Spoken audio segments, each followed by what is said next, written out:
show. I let you in deeper than I let anyone else before. Found out from the broken pieces, took them all and made them yours. Didn't know what my heartbeat needed. Skipping out, no, I can't keep score. When I lose my breath, boy, you got me breathing.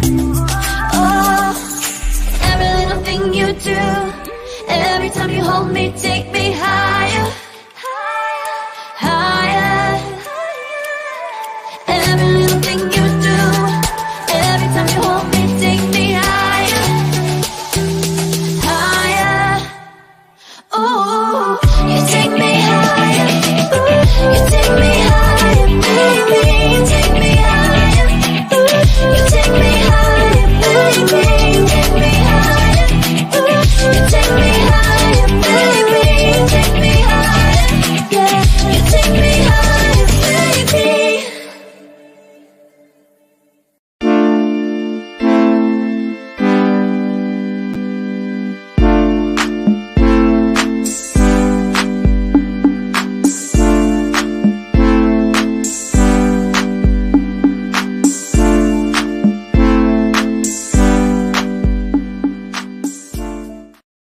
Welcome to Radical Truth to Power, the progressive news show with Leslie S3. I am your host, Marlon, along with Diaz, along with Anna Hart. You better not be yawning. You just sit there and told me I look tired. On a so far internet working show, because I'm not seeing no issues. So today, as you see from the title, recent development into the Israel-Palestinian conflict, which will mostly be hosted by Anna, who knows more about all of this than me. As a matter of fact, and I want to first and foremost thank you so much, because you literally sent me enough videos where I finished the whole show in an hour. So that's how fast I got the show all together, the editing, all of it done. As a matter of fact, the longest video that we have is 3 minutes and 41 seconds, which I couldn't cut that any shorter because, I couldn't cut that any shorter than what I wanted to, because it just had a lot of stuff in there, but I didn't want to cut it. So first of all, we're going to start off with the lie heard around the world off the bat.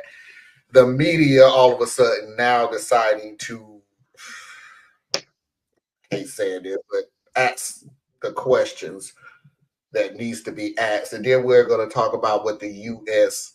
Involvement in, trying to remember the word, the Rafah invasion, how the U.S. responded to Israel pressing on the Rafah invasion. The second hour, the Mama Heart Hour, the returning Am I the A-Hole, a Mafia video of the week, 2 of them to be exact, and straight into Foxy's videos of the week. After that, we will be taking next week off because it's the last week of the month. Plus, it was great timing for Anna, because Anna got something that's coming up next week that I really want her to discuss with everybody too. Before, during the show. Not before the show. We're in the show now. Somewhere during the show. Maybe the second hour. And that's it. Is, how you doing today? Doing all right. Doing well. No problems. How y'all doing? Doing good. Anna, how? Good. Had the family over. It's Sunday, so my brother and my nephew. We just finished that dinner, and I had a lovely afternoon. That's great. Let's see the comments that I have, which is from me, which I meant to say welcome or welcome back. Please do not forget to hit that like button. Let everybody know that we are live. Comment and let us know what you think. Share with others. Thanks, welcome, and enjoy. Without further ado, let's get this party started.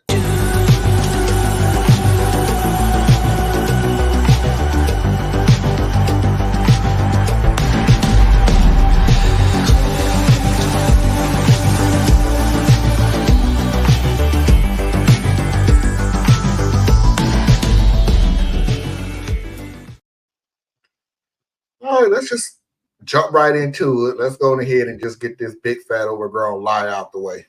Are you concerned, though, Mr. Minister, about the number of civilian deaths among the Gazan population? Not only that, but the famine that now has taken place because Gaza is cut off. Again, no one contests what you're saying about Hamas. We say it every day on this show and have for a very long time, especially after the hideous attack of October 7th.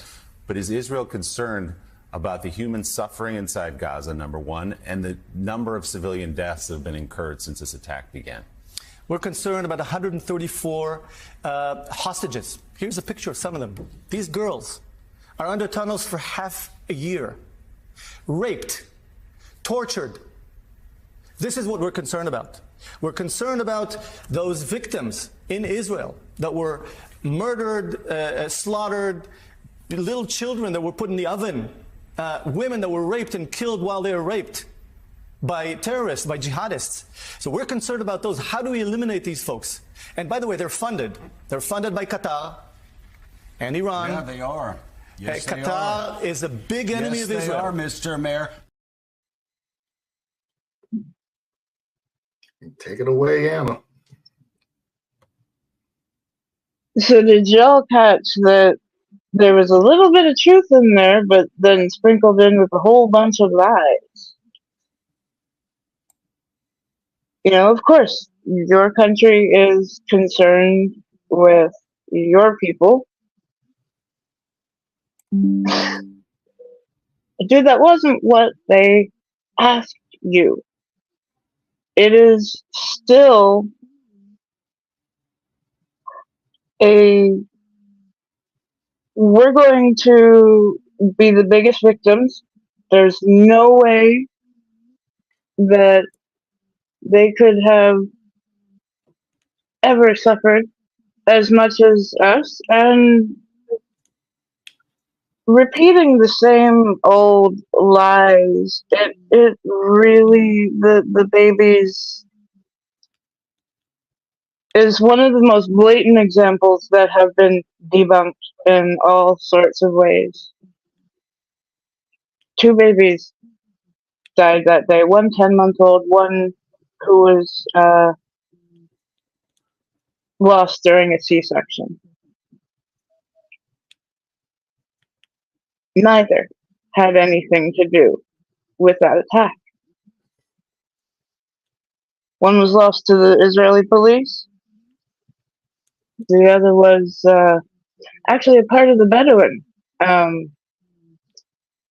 population, which, for people who don't know, that is an indigenous tribe, like a minority within the Arab minority of Israel. So they just keep on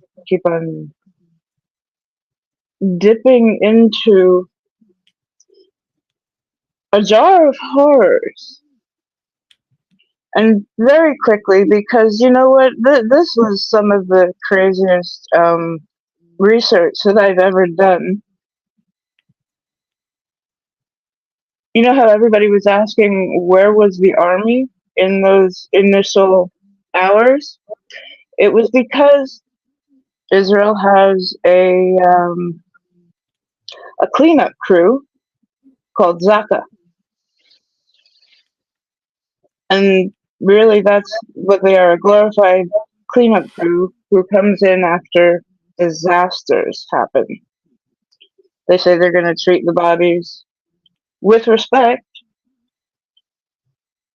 except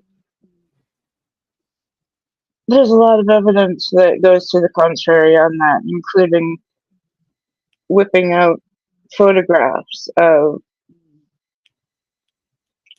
mutilated bodies. So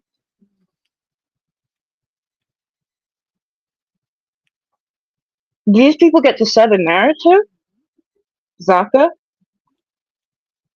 and they set some really terrible ones that Israel just is not letting go of to this day. And those recent clips, the one we just watched, the other ones that are going to be on in a moment, was from, I believe, a week ago, not even 2 weeks ago. So as we go into the second one here, it's amazing. You finally hear 6 months later the questions that I would have liked to hear from the beginning. I'm glad they're asking them at all. But I don't know, does anybody have anything to add? Only thing I want to add is he told the truth without really trying to tell the truth.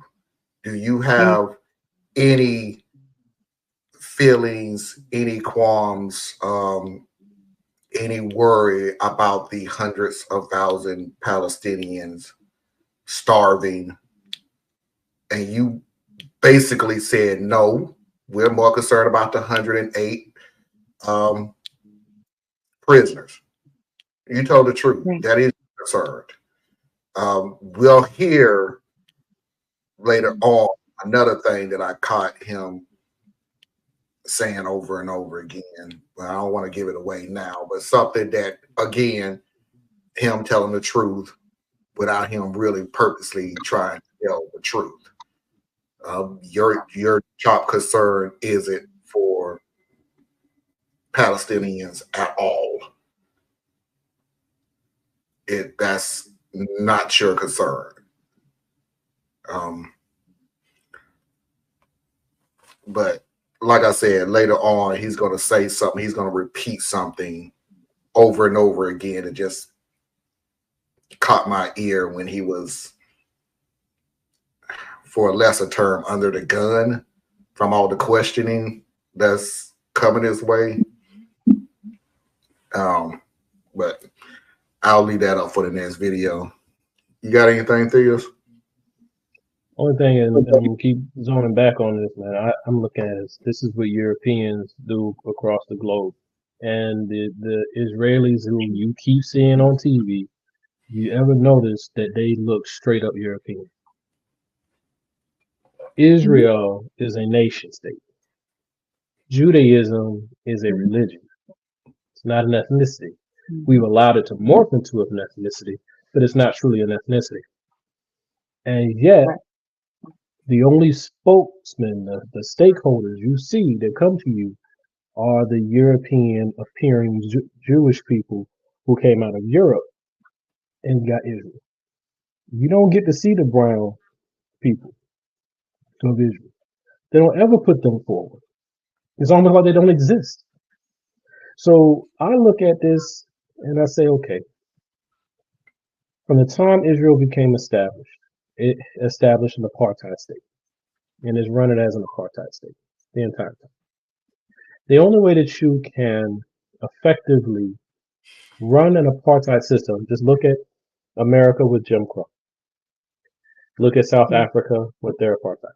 The only way you can do this effectively is you have to dehumanize those who you oppress. So to ask a man who he looks like he has to be maybe in his 50s. So his entire life, he's grown up under apartheid systems.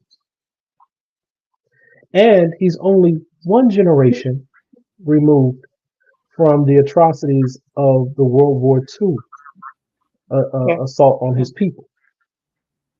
So there's nothing that would even lead a rational person to expect him to see the plight of the Palestinians in any true light. What I would love to hear someone say, and they'll never do it because it'll be considered internationally insensitive or something of that nature. But I want to know, what's the exchange rate? What's the exchange rate? See, in America, you've heard me mention before, what's the exchange rate of black life to white life? How many white people have to die to equal one black death? How many black people have to die to equal one white death? We know it's not 1 to 1. We know it's not. So here we are in Israel, 1400, I think it was, approximately, people who are declared dead as a result of the attack from Hamas. Almost 30,000 dead. And the number continues to roll for the Palestinian people. But your vengeance has not yet been sated. The reason why you don't have your hostages back is because you refuse to negotiate for them. The last time you decided that you would negotiate, you got hostages back. And then you reneged on part of your deal that you structured. If you went back and you negotiated again, you'd get your hostages back. Those that you haven't already killed. Though you'll say that Hamas did it, but you know yourself you've killed some of your own hostages. You had, I think it was 2 who escaped, waving a white flag, running towards the Israeli troops and got shot down by their own people. But you'll blame that on Hamas, and as an extension, you'll blame it on all of Palestine. Because they're not people to you, just like my people weren't people to the Europeans here. So that's where I look at this, and it's like, I'm not overly invested in the war because I got too much over here to deal with, but the parallels are right there. And it just is so irksome when I hear a European American talking so bad. Like they get on the news and talk about, Israel this, Israel that, and we got to have feelings for Israel, or even when they speak on the other side, we got to have feelings for the Palestinians. But they're not saying that about Black people in America, indigenous people in America. You don't say that. You don't even bring it up. So that's the thing for me. The death and the mayhem is horrible. I never would condone it. But it's not as cut and dry as they try to make it out to be. Never is. Mm-hmm. All right, let's go ahead and move on to still air quoting the tough questions that the media is now coming around trying to ask. I have always looked at Hamas as Nazis. They're terrorists. Have you always looked at Hamas as Nazis? Unfortunately, yes, and it was demonstrated October 7 what they do. Yeah, so you always have. Have most of the Israeli people always looked upon Hamas as Nazis? Well, some of the people in Israel, because we seek peace, thought maybe one day they will prefer peace than war. October 7. What about Benjamin Netanyahu? What about him? Has he always looked upon Hamas as Nazis? Well, you're talking about Qatar or Hamas? Hamas. I think that everyone understands that Hamas's charter is to destroy Israel. And by the way, not only Israel. So you've always known this. Unfortunately, we know the charter. Yes. So let me ask you this question, and I can't get an answer, and maybe we're just not covering it in the press. Maybe you can help me out. Why did Benjamin Netanyahu send the head of Mossad to Doha 3 weeks before the worst attack on Jews since the Holocaust and told Qatar to continue funding Hamas? I think, if anything, October 7 shattered that concept. And it's my understanding. But you just said you always knew they were Nazis. I always knew they were Nazis. I would never give. We were always angry that Qatar funded Hezbollah and Hamas. I want to know, why did Benjamin Netanyahu do that? Let me ask you this. Why did Benjamin Netanyahu and Donald Trump know in 2018 the sources of Hamas's illicit funding, and they still did nothing? They wanted that money to get to Hamas. I'd like to know why, because we don't know in America. Have there been any investigations in Israel at this point? I'm sure we'll investigate it, and I totally agree with you. That Qatar is a wolf in sheep's clothes. And they're buying their way in. No. I must correct you. Benjamin Netanyahu was asked by the leaders of Qatar, do you want us, Qatar, to give money to Hamas? This was in September. And Netanyahu's representative said, yes, of course. You're feeding that wolf, and you're telling that wolf to feed the Nazis in Gaza.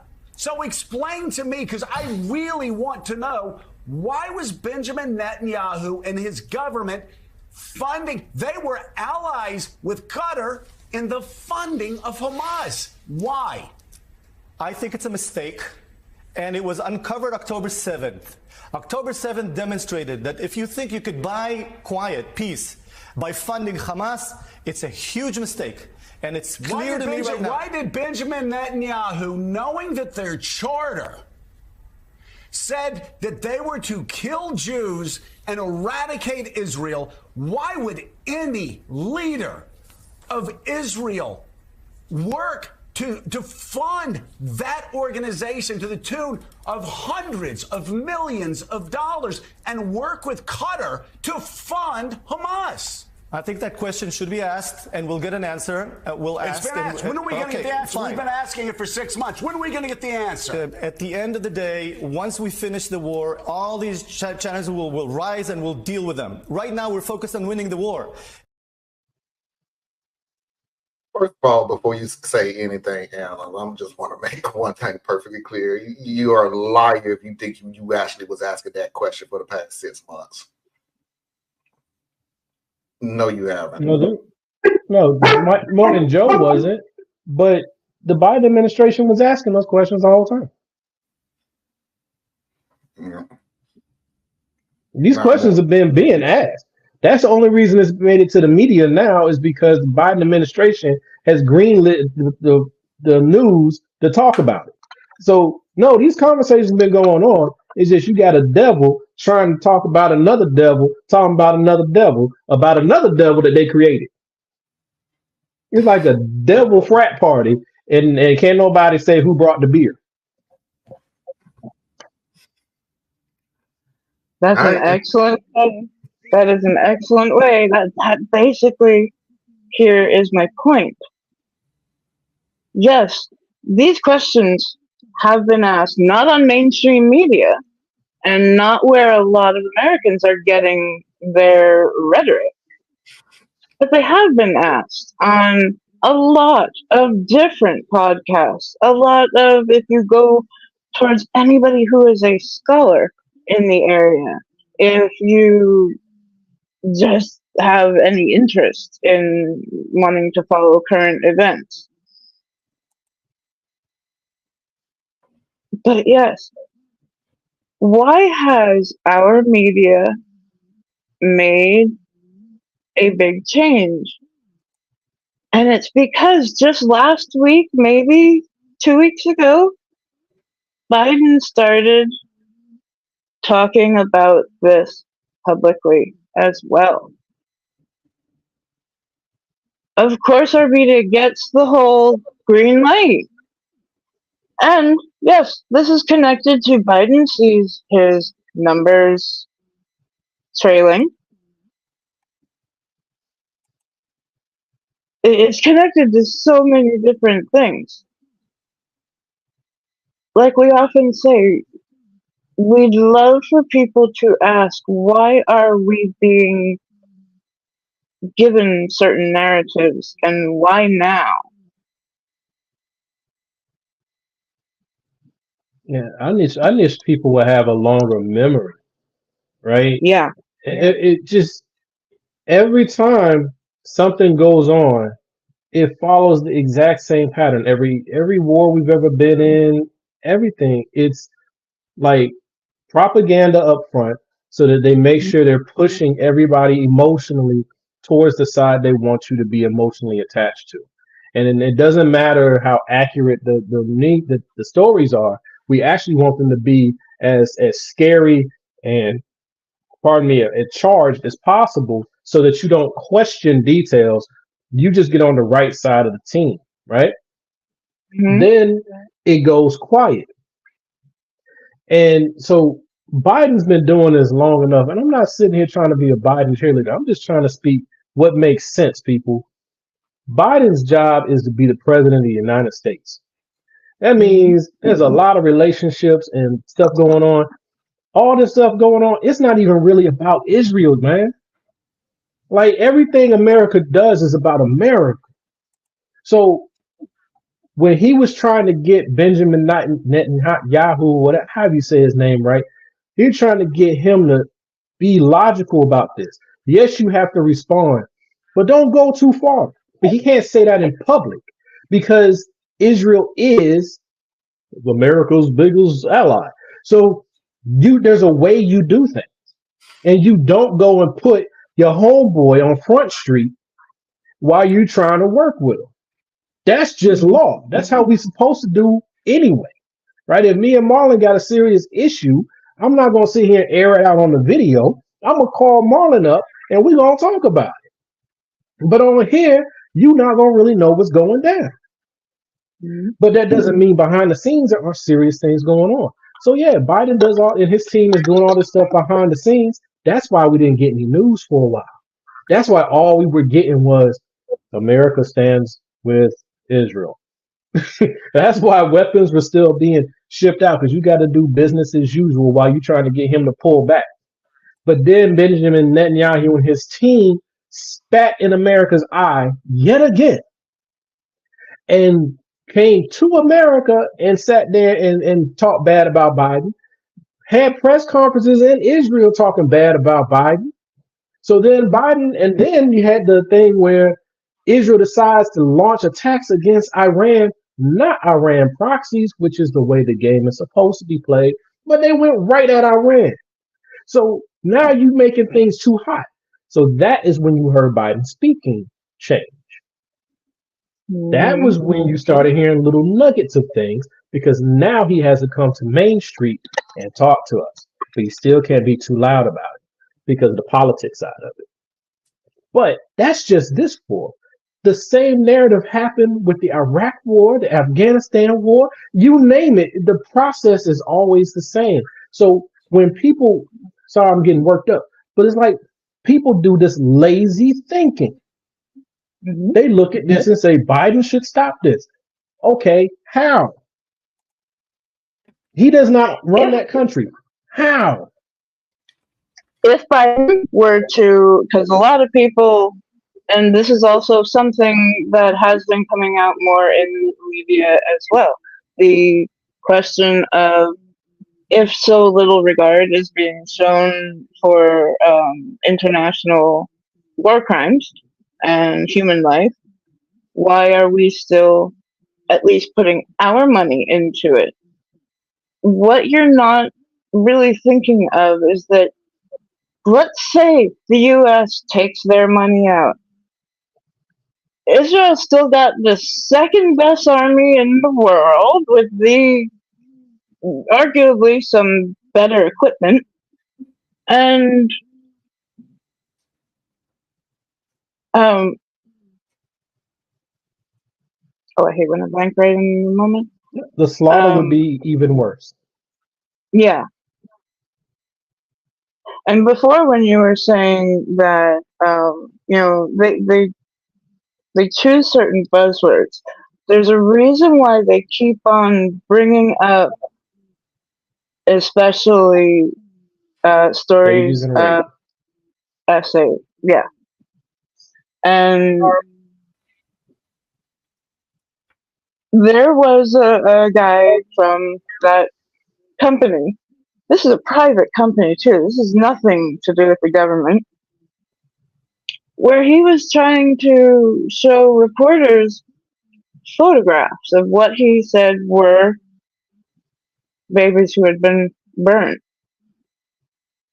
And some journalists actually looked at those photos and were like, I cannot see what you're seeing. Well, and so even within that, like, not even getting too far into like the weeds of that, but you're right. But they'll tell you war is hell. You talk to any soldier, and a soldier will tell you don't war is hell, right? So America, every war we've been in, especially in the last 20 years, we've had many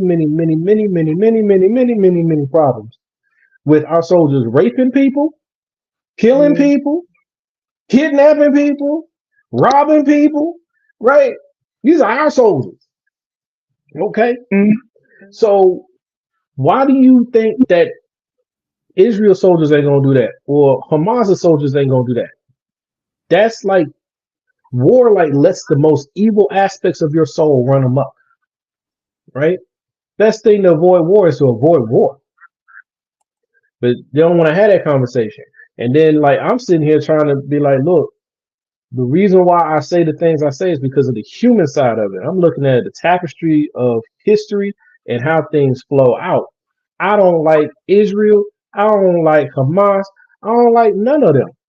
Okay? But what I really don't like is you oppressing somebody for 50, 60, 70 years and then expecting them to continue to play pity pat with you.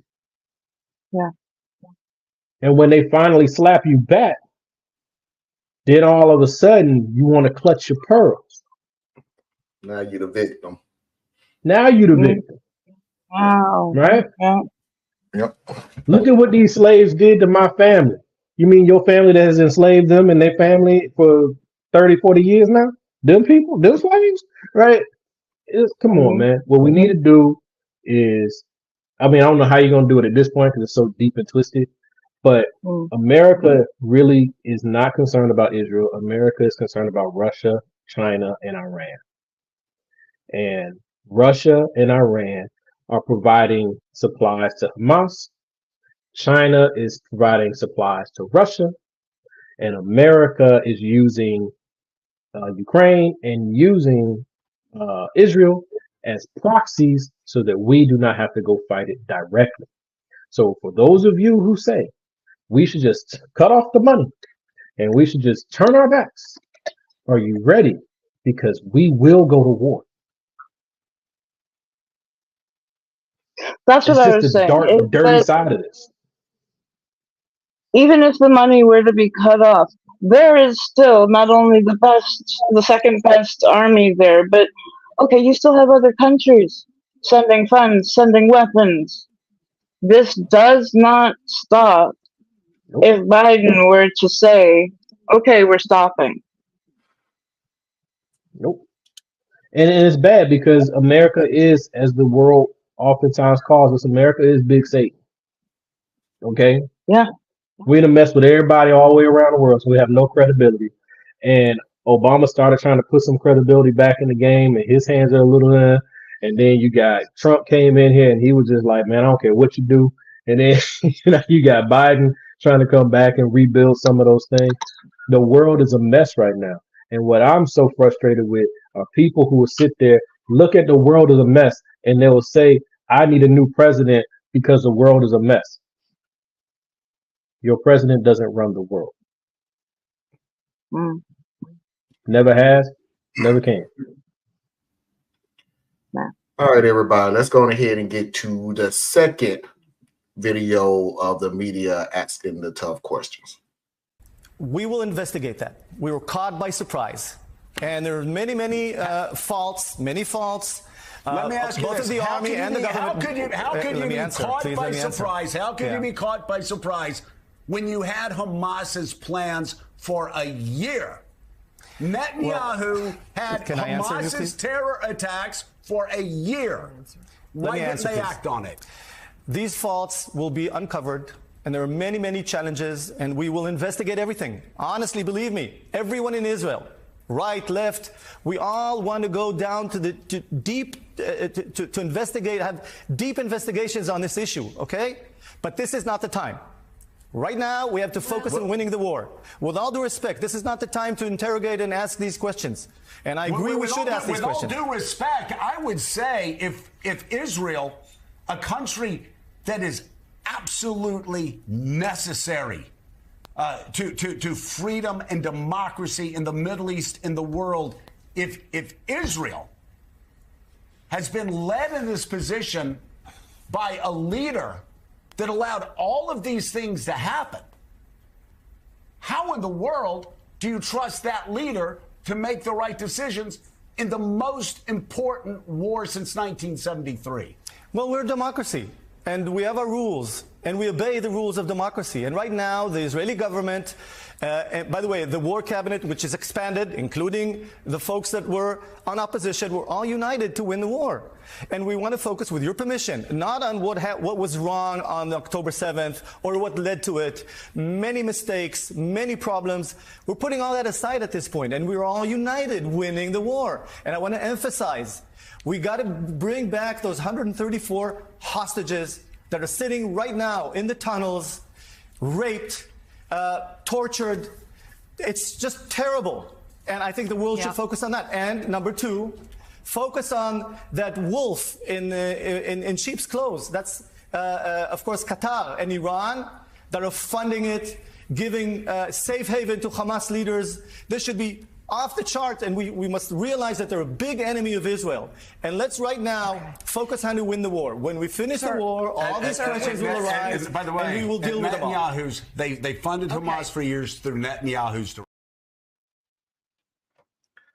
That was the statement, and Theus, you're muted. But that was the statement that I heard over and over again. Let's finish the war. Let's finish the war. We're not done killing people. We'll investigate after we finish the war. You know you're not going to investigate. You won. Whatever your definition of winning is, whatever your definition of winning is, whatever the war is over, you ain't investigating nothing. Just like America. You're not. America went into went into Iraq on BS. George W. Bush is a war criminal. More than 1 million people died as a result of his invasion into Iraq on bogus intel, on manipulating the public's emotions with false information, manipulating all of our partners around the world with false information. And what did we say? Yes, now that we found there's no weapons of mass destruction, we will investigate this and we will hold the people accountable who put us in this war. We did not do that. We are not going to do that. We just said we were going to do that. Not going to do that. So Israel's doing the exact same thing, like literally. And they dare America to say something, because it's just going to turn around and be like, for real?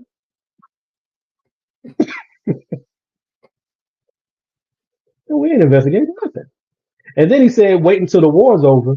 Bruh, you just went from saying you fighting Hamas to you want to fight Qatar and Iran too. When that war gonna be over? That, yeah. It's distressing for me, a humanist, to see anybody suffering. But you're talking about, you go back to babies and you go back to rape, because you know that statement alone carries more emotional pull than murder. They have studied this. They know what pulls on our heartstrings. So yes, as we pull from examples from the past, from the present, try to keep a steady mind. Ask yourself, why are they asking these questions? Why now? And especially for us, more and more of us are getting very disillusioned with our mainstream media. We're tired of not enough nuance, not enough, and I don't mean just hearing from both sides, not enough facts. And when something that actually does start to work, that does start affecting war, like the BDS movement, and they started bringing out all of the companies like McDonald's, like L'Oreal, like General Mills. General Mills actually caved to this pressure. They divested from Israel. Want to know somebody else who goes to Israel? Our police for training.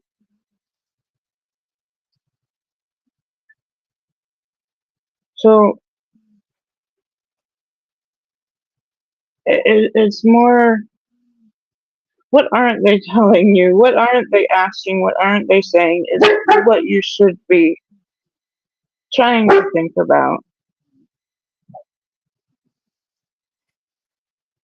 Sorry, I could hear myself in the other room, and it's kind of.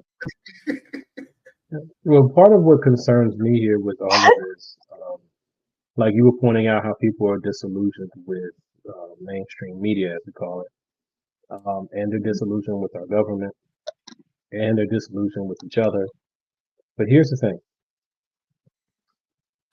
No one has the apparatus to get different points of view and get information to you like your mainstream media. Remember, CNN International is still a viable part of the news, just like Al Jazeera is still a viable part of the news. It's CNN, MSNBC that are problematic, right? Because they just speak to you what you want to hear, Fox, right? But as people become disillusioned with this, I'm so worried about where this leads to, okay? You're going to leave the propaganda machines, which is a major media, and you're going to go online. No one's proofing the stuff you're getting online. You're getting people like us who have our opinions, who are just taking in information from the things we've observed and have read or watched. That's still not the same thing as actual news, people. This is opinion, right? And it's all over the internet. So when you go through YouTube and stuff like that to get your news, because you're disillusioned with CNN and MSNBC and Fox, you're going to people like Joe Rogan. You know what I'm saying? It's like where we're headed is actually worse because there's no regulation, no oversight, no public pressure. There's nothing you can do to affect all the random disc jockeys online who are just telling you what they want you to hear and they'll spin you up, right? Outrage media is it's an entire industry now. And so I'm worried about where that goes. And yes, Al Jazeera, we're not reading, we're not learning. Yeah, with Parker's comment, Al Jazeera absolutely is Middle Eastern mainstream media. But absolutely, yeah, because everybody has an angle. Everybody has an angle. Mm-hmm.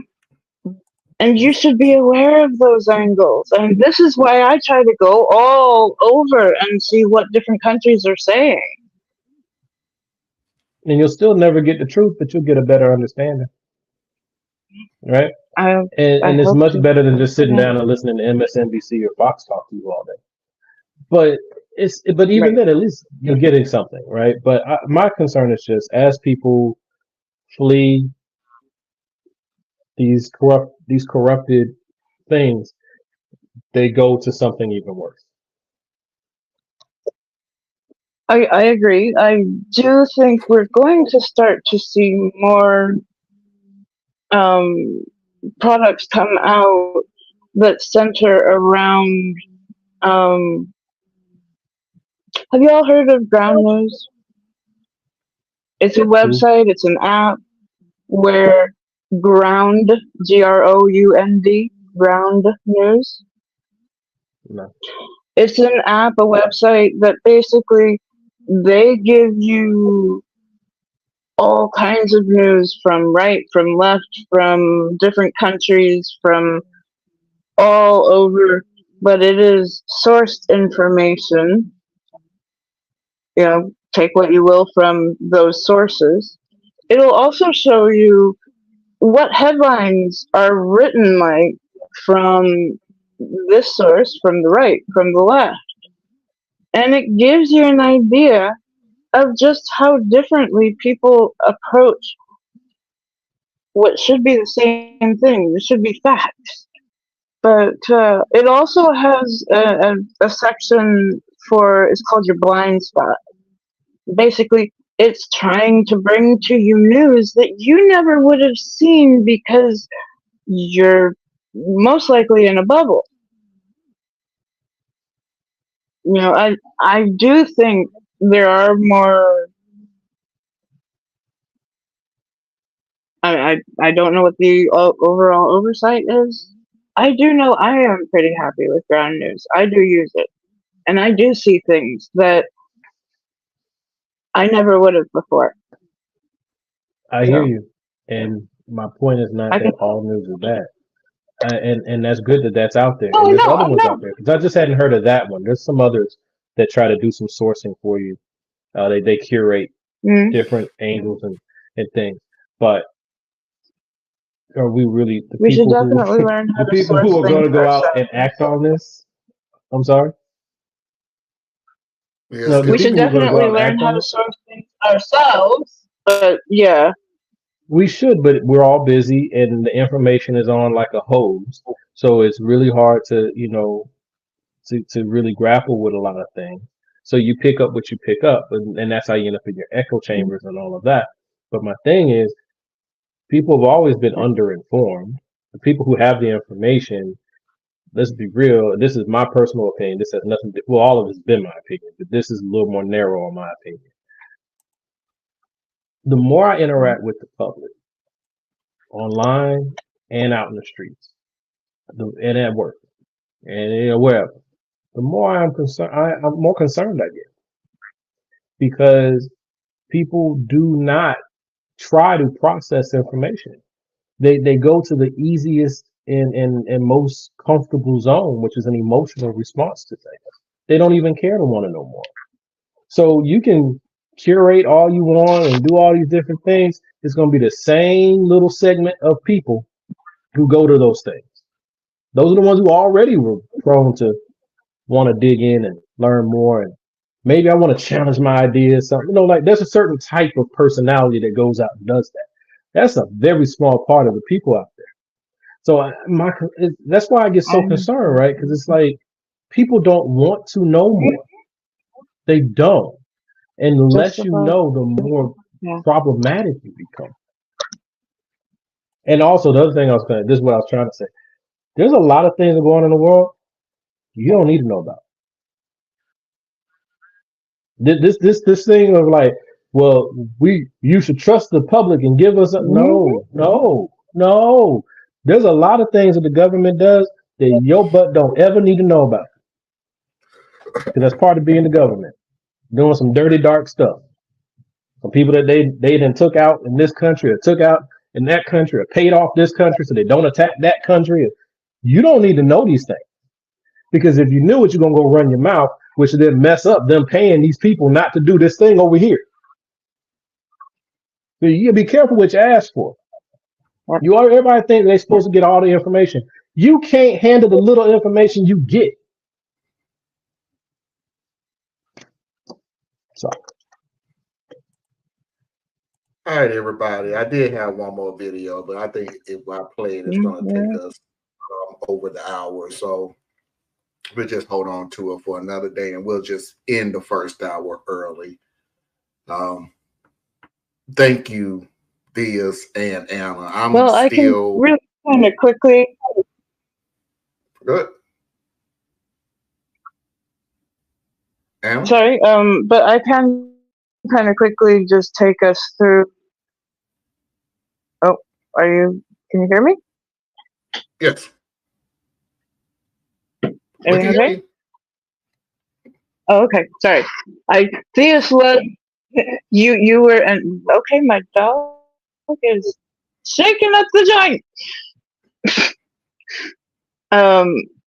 Before Theus, you were cutting in and out just a little bit, so I wasn't sure if it was me or what. But no, on April 1st, we had Israel send rockets into Syria, Damascus, where they hit and badly damaged an embassy. They claimed that this was not a place for the people, this was a place for military operations, and there were two generals, I believe. One of them was Soleimani's replacement.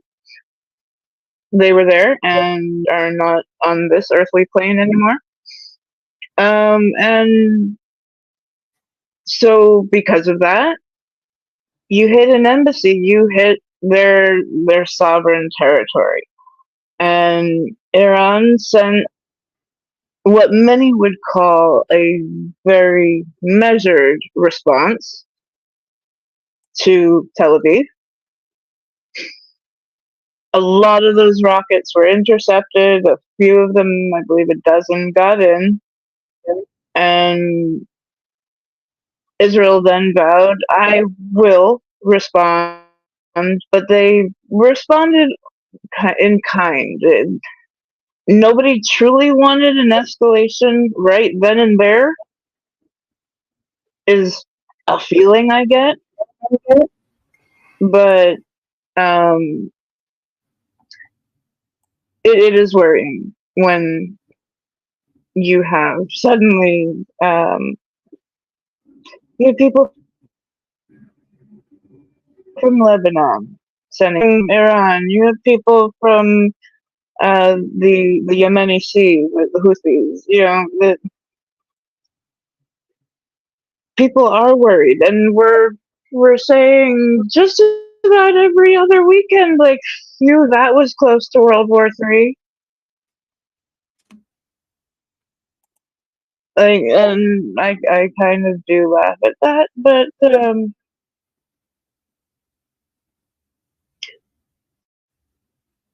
very measured response on both Iran and Israel's case.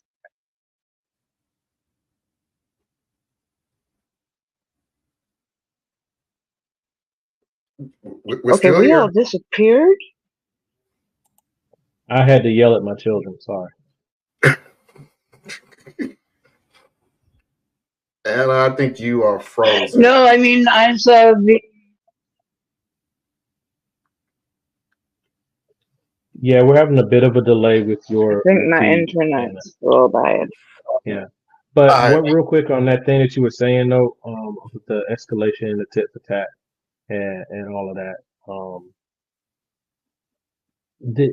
they did those things. Those are how different countries basically communicate with each other, you know, in these types of situations. But it's just, you just heard the dude say that he wants to go to war with Iran and Qatar. So what's next? You know, so we'll see, but it's just a bunch of people, you know, at the end of the day, Netanyahu doesn't want to get out of office so he can be prosecuted. Yep. And he dehumanized the Palestinians, so he wants to go ahead and do maximum mayhem to them on his way.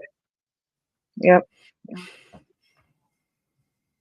But once again, these are our opinions, and we're trying to reach for what makes sense. All right, now with that, we'll go into the second hour. I appreciate Theus and Anna because they have a lot more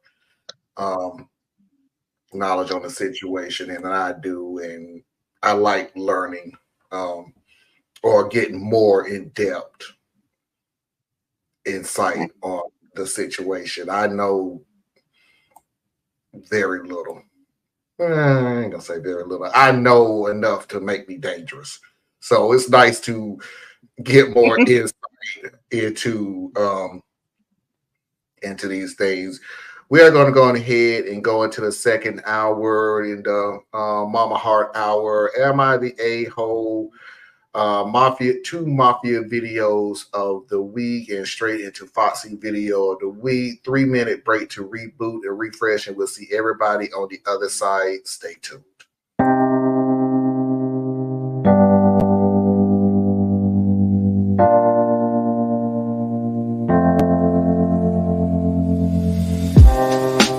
Living for weekends, wishing I could take a break from this world. Running on a hamster wheel, but searching for something I can't feel. I just wanna be a lost girl and fly. Take a breath, feel my wings spread, levitate above the ground and make eye contact with clouds. Now I'm rising, I'm soaring above it all. I just wanna be free, finally, finally, I wanna be free, finally, I wanna be free, finally, finally, I wanna be free, finally, finally, I always stay dreaming, never imagine I lose my spark. Living in this crazy time, putting back the pieces of my mind. I know how to run from the dark and fly. Take a breath, feel my wings spread, levitate into the clouds. I'm so high above the ground, I'm rising, I'm soaring above it all. I just wanna be free, finally, finally, I wanna be free, finally, I wanna be free, finally, I wanna be free, finally, finally,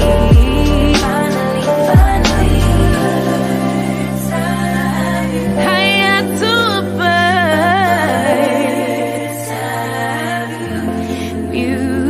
I'm rising, I'm soaring above it all. I just wanna be free, I wanna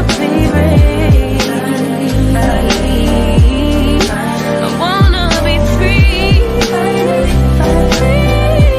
I wanna be free, I wanna be free, finally.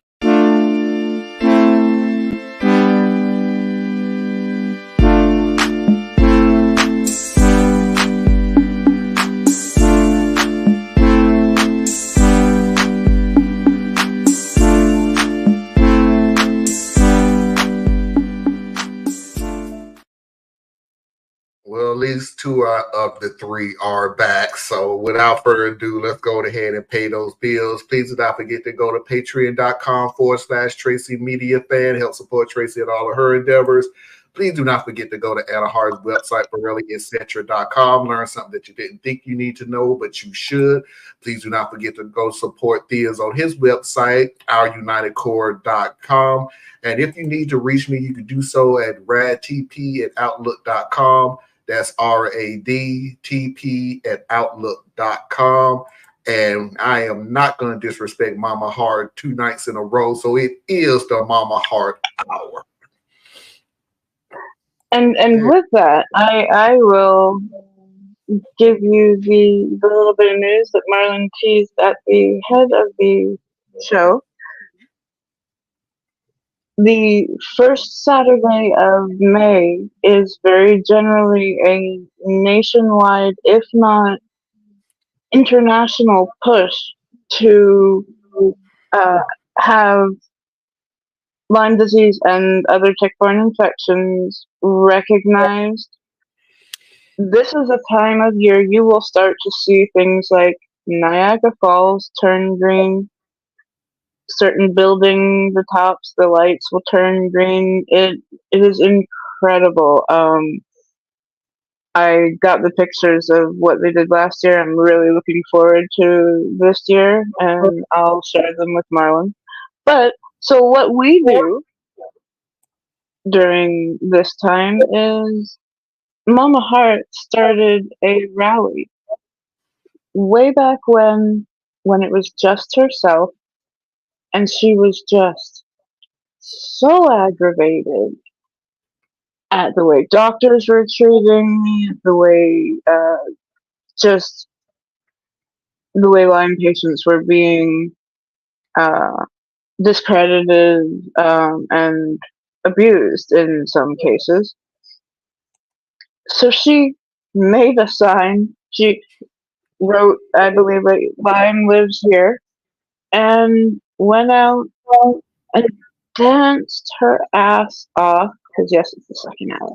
Danced her ass off for 4 hours in a place that has not only a lot of motor traffic, but also it's a beautiful part of our local area. We've got water and a lot of restaurants in this place. So before you go over a bridge, you go by this little community green. And that's where we have been for many, many, many years in a row.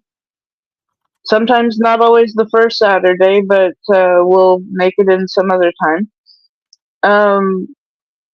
And yeah, we hold up signs. We get the people to really interact with us, which is, it's incredible.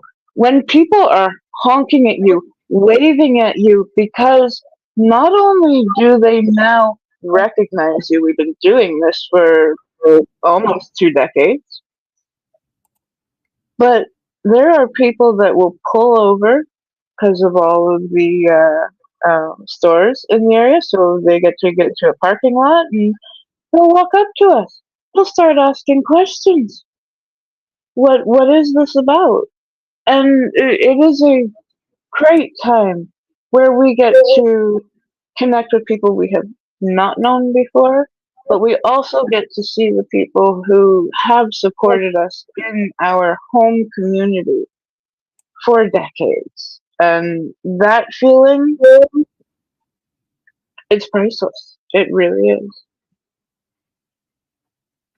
So I sent you a private message. So yeah, need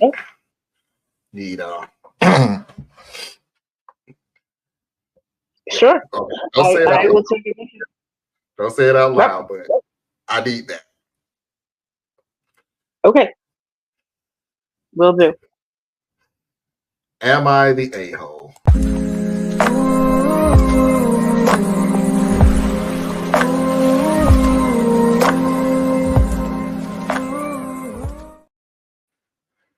3 videos on the block for this one: the original story, the top comment, and of course the reply from OP. So let's just go ahead and get into it. Would I be the a-hole if I uninvite my mom to my wedding? My parents got divorced when I was 16. Dad cheated with mom's sister. Oh no. That couldn't have caused any family problems at all. After the divorce, Dad married my aunt. 2 years later, he realized his mistake and divorced. He then tried to get back with Mom, but she was having none of it. When she discovered the affair, Mom stopped talking to a lot of people, Dad included, because a lot of them knew about the affair and covered for them. Family, friends, if they knew before she did, she cut them out. She would only communicate with Dad through lawyers, my brothers, and me. My mom remarried 5 years ago. My dad is still heartbroken. 3 months ago was my engagement party. It was the first time in years Mom has been in the same room as a lot of the invited guests. I asked while planning the party if this would be a problem for her. She said it would be fine. I thought that meant she was ready to forgive and move on. Oh no. She was friendly with some, got on well with my future in-laws, but gave a frostbitten, cold shoulder to most. Aunts, uncles from both sides of my family, my grandma, friends her and Dad used to be close with, Dad, all tried talking to her. She acted as if they weren't there, that they didn't exist. I was mortified and angry. It's been years. She couldn't make an effort. The next day I went to see her. We argued. I accused her of breaking her promise to me. She asked what promise. I reminded her that I asked if we would have a problem with the guests. She said no, that it would be fine. She then said that she told me no lie. She was fine with the guest list. It was my party, but she made no promises to interact with those guests. I called her childish, resentful, vindictive, that those personality traits are probably what drove Dad into another's bed. Oh, what are you doing, OP? Why? She made me and Dad look like fools in front of everyone, and if she wasn't going to forgive, if she wasn't interested in repairing our family, then she was uninvited from the wedding. That was 3 months ago. She hasn't reached out, apologized, or anything. Can't imagine why. I sent a message inviting her dress shopping. She didn't reply, and she was a no-show on the day. I sent pics of the dresses I liked, asking what she thought. No reply. I sent another message asking if she'd join the next shopping outing. Perhaps we could find her a mother of the bride dress. Again, no reply. What did you expect to happen? You entitled little shit? I went to Dad upset. He tried calling Mom, but as usual, his call went to voicemail. I feel hurt by all this. Yes, I said things that hurt her too, but she is being so stubborn. I'm her child. She should put some work in to mend what broke. My brothers have told me they disagree. They say I'm selfish and self-centered as Dad. If Mom never speaks to me again, it will be my own fault. The thing is, Mom never gave Dad a chance to make up for what he did. He's still sorry about all that happened. I'm afraid she'll be as stubborn and bitter about our fight as she was about Dad's affair. We all make mistakes. So am I the astronaut? I think possibly a small TA, but she is too. So before we even say anything, because we just may be able to just add on to what is going to be said. Here is the top comment. Top comment. You're the asshole. Your dad was heartbroken. Oh, poor baby. And your mom didn't make much of a scene. She just didn't interact. You're expecting far too much. You should have been thankful she did as much as she did. Her friends and family who knew betrayed her in the worst way. Her sister betrayed her. And you expect her to get over it? Sounds like you definitely chose your dad, so enjoy your mom-free wedding. And the balls on you to call her those names and then say that's probably why your dad cheated. Honestly, you're the worst.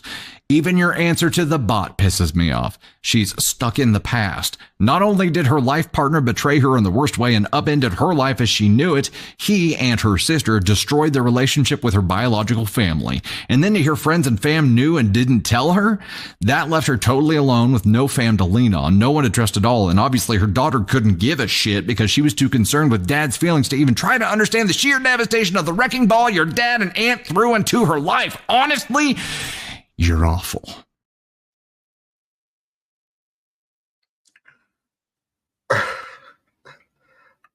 I'm getting rather sick and tired of certain stories where we hear, and it's the second hour, and we won't be here next week, so I can just let loose. I am sick and tired of these stories where you figure that the victim always have to be the one to fix the issue of being shitted on. This is going way too much. Too many of these stories, whether you have been cheated on, you have been made a fool of, you have been abused, you have been neglected, you have had enough of all of it, but now somebody in that family wants you to fix what happened to you. Because obviously your ass is too fucking lazy to fix it yourself. Or, and here is a novel idea, stay the fuck out of it.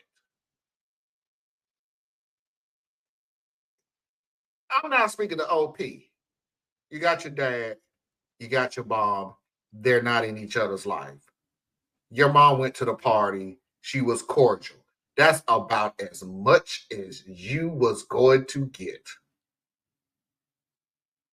No, you moved the goalpost with, no, I need you to go to this party and make amends and everything so we can be one kumbaya ass damn family.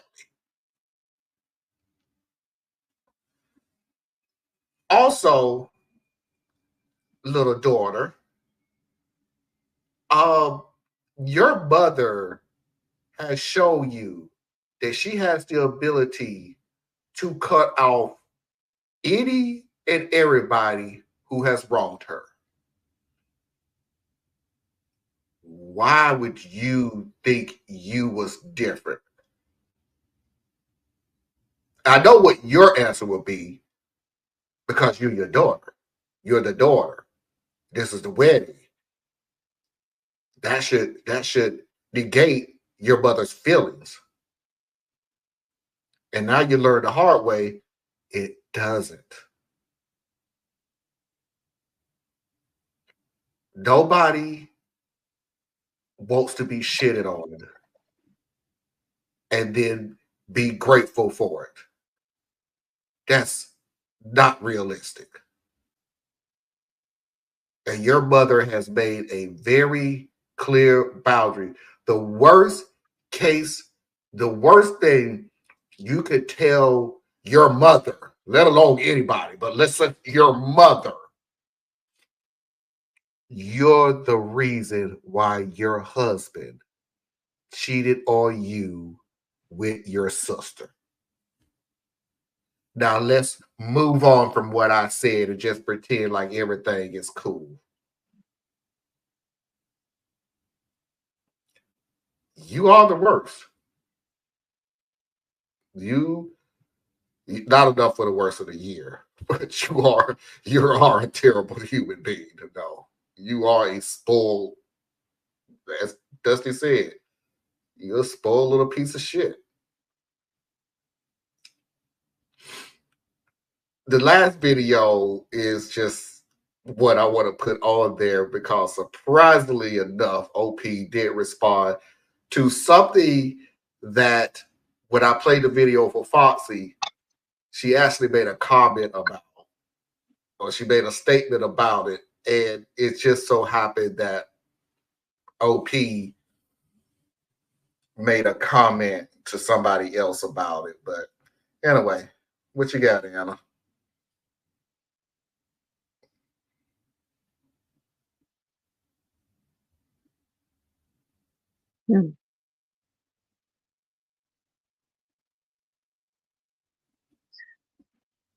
Had this been me,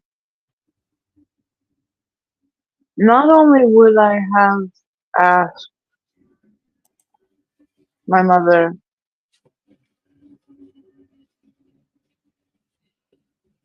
will she be okay being in the same room with people who betrayed her, but I would really try to make an effort to seat her with people she could interact with. Now, I recognize there's a lot of people outed themselves out of that list a long time ago, and just everybody is reacting from an extremely hurt place.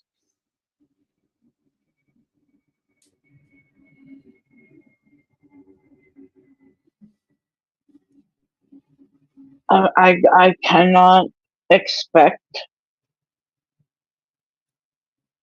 the mother to forgive and forget. No, that's asking too much. I think every little girl wants, her parents. Only not every little girl, but those who dream about that day, let's say.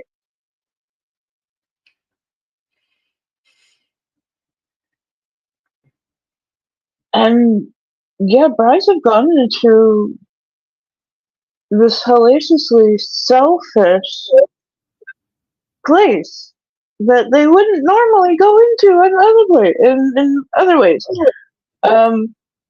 So I don't like what the daughter has done. Am I ready to call her an asshole? For that last line, yeah.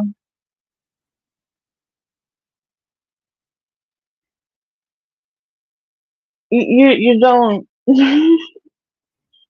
say, this is why you drove your husband to cheat on you.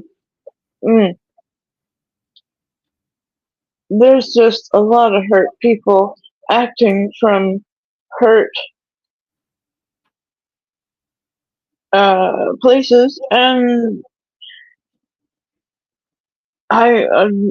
the more that I'm thinking about it, I'm like, I think I would have, if this was my mother, I would have asked her, can you come in for like a dinner of our own? Can we celebrate in another way, knowing that there's going to be a bunch of people there that you're not speaking to.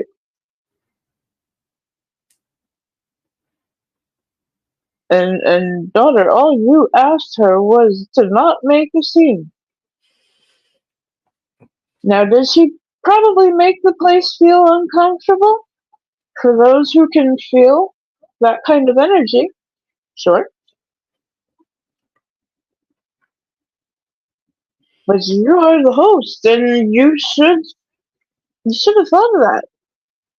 I guess that's the best answer I can come up with just off the cuff, and I know we have a little bit more to share. Well, before I turn it over to Theas, let me go ahead and reveal the statement that Foxy said when I played the video. She was like, and I'm just paraphrasing here, something to the effect of, yeah, you really think that you need to forgive or forget, but it'd be amazing if your fiance did the same thing. Would you feel the exact same way? Well, additional info from OP stated in comments. OP stated that if she was cheated on in this way, she would try to forgive and forget. She wouldn't want to break up her family and if her fiance slept with her sister. She wants her mom to let go of her anger and forgive everyone and move on. Bullshit. Bullshit. Bullshit. Bullshit. That's the biggest bunch of bullshittery I ever did see right there. Tell you what, that is bullshit.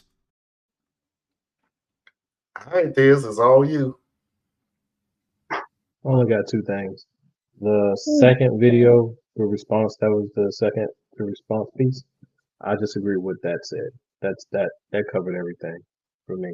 And then the other thing is, this is why I have such issues with people who don't have rules about how they fight. And we've had these discussions on here a few times in the past. People just say what they believe, they just can say what they need to say when they're angry or whatnot. And I'm like, no. There should be rules that you carry within yourself that control how far you'll go. And what she said is just a simple red line. So she only said it to hurt. There's only one intention to say it, which is to hurt. So I have a real problem with people who fight like that. That's it. That's all I got. All right. Mafia video of the week.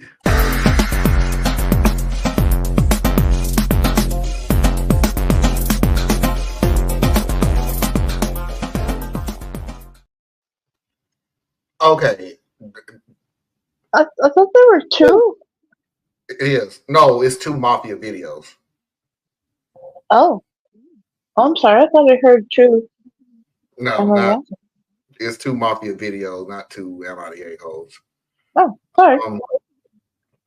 The first of the two has two videos, if that literally makes sense to anybody, other than myself. And I'm gonna get this off by just spoiling or not spoiling. It really depends on. I know this is abuse. I get it. I'm not saying that it's not. What I am saying is I have literally never heard this kind of abuse before. And that's all I'm going to say. I have never heard of it. I have never experienced it. And it's in the form of the second video. So please do not go rattling off what I just said from the first video. It's the second video where I'm saying I have never heard of this type of abuse before. And no, this is not a got you or ha ha. I'm literally serious on this one. Never heard of it. So let's go ahead and get into the very first one. Husbands killing plants with bleach. I have many, many house plants and even some that were quite expensive and were gifts from my sister. Within the last 6 months, at least a third of my plants have died. I've had houseplants my whole life due to my late mother's own love of houseplants, and I know a lot about plants. The death of the plants didn't seem related to the lack of light or inconsistent watering or lack of nutrients or even root rot. They just died very suddenly. I tried to not let it upset me too much because plants die, and it was not any of the expensive ones until now. My sister gave me a 5-leaf Monstera albo rooted plant for my birthday 2 months ago. It was beautiful. This morning I was crying pretty hard about it as I unpotted it and took the look at the roots, and I was looking hard at this plant and roots to see if its death was pest related, and that's when I noticed a smell. I sniffed my potting mix and I smelled bleach. The only other adult person in my home with unlimited and unobserved access to my plants is my husband. Why would you bleach plants, man? I don't understand. I wasn't able to talk to him for several hours, but when I could speak to him, I very calmly but very directly asked if he had done something to my plants. He denied it at first. I said I smelled bleach in the potting mix of the albo my sister had gotten me, and that the only person that could have put it there was him, and he caved. He said he was putting small amounts of bleach into the fertilizer water jugs I prepare. I started crying. I asked him, why would you do this? You know I love these plants. Why would you destroy them? He didn't really answer, nor did he really apologize. You think he's jealous? You think he's jealous of how much attention she gives the plants? The trust I had in him is absolutely gone. I think maybe counseling can help us, but he is the one that did this. But I'm the one that would have to set up the counseling. The angry part of me just wants to be done with the relationship. I know that might seem overboard as we are married and share a child, but I feel that now I'm not safe around my husband. Edit. I thank everyone for giving advice. The townhome we live in is mine and my sister's, our inheritance from my mother. My husband has an office/den/gaming room that is personal space, and there are no plants there. There are also no plants in the kitchen. I'm not a plant hoarder. He has a room for himself. I also have a sunroom, and that is where the concentration of plants live. He has no reason to go in there.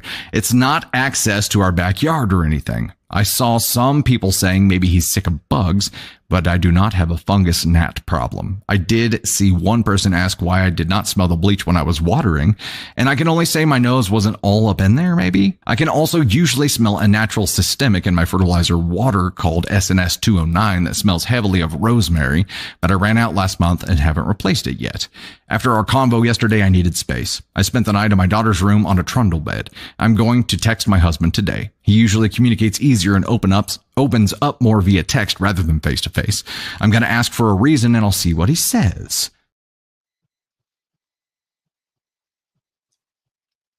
Now again. Go ahead. No, like I said, now again, what I said earlier, this is not on this video, it's on the second video. But go ahead, Theus. Okay. I'm going to be petty with the nitpicking on one little piece, and on the other part, I'm going to be very dismissive. First, you no longer feel safe with your husband because he killed your plants.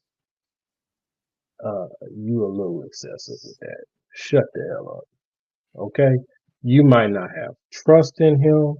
You can feel violated as far as what he did to your plants, but you don't feel safe. What did he do that makes you think he gonna hurt you? Come on, man. I hate. It's like the language. Choose your language, man. That's just right there. If you say some stuff like that, I'm done listening to you. And then now for my dismissive part, these people fighting over plants. So whatever the issue is needs to be uncovered, and then they need to just figure out how to go their own way. I don't know. There's something deeper than, because she didn't even get into what it might be, which is cool. I don't care because you're fighting over plants. But yeah, that's what I got. I gotta push back on just one thing, really. Yeah, go ahead. It's not blazing pushback. It's just a pushback. Is when you do something that's irrational, that just literally just does not make any damn sense whatsoever. That's one thing. But the second part is when you ignore me when I'm asking the questions, or evade the question, or dismiss the question, I'm going to be on a different level. Like, my logic is out the damn window. Like, you can't do something illogical and then turn around and go, well, let's not use logic on this. For an what you saying? What you mean? In other words, what I feel, when you were saying to dismiss it because it's about plants, it's you can't. No, I'm not saying for her to dismiss it. I'm dismissing the entire story because it's about some plants. In her world, it's a whole different thing. Because somebody just attacked your plants, which is like crazy. Like, it's crazy. It's like waking up in the morning and finding out that your spouse let all the air out your tires. For what? Like, yeah, that's what I'm saying. It's crazy. But okay, decide what you're gonna do and move on. It's just not like it's. I don't know. Like, I can't get into it. I just can't get into this particular story. I'm just like, it's the plants. So your husband got some issues. Obviously, y'all don't talk to each other. So y'all got real issues. Y'all got real issues. And it just manifested with this stupid plant. And if the truth started coming out, we might start finding out what you done did to him. And this is a tit for tat, toxic relationship. And y'all needed help before now. All right, Anna, do you got anything, or you need a moment? Oh, I have something. Plants are living things.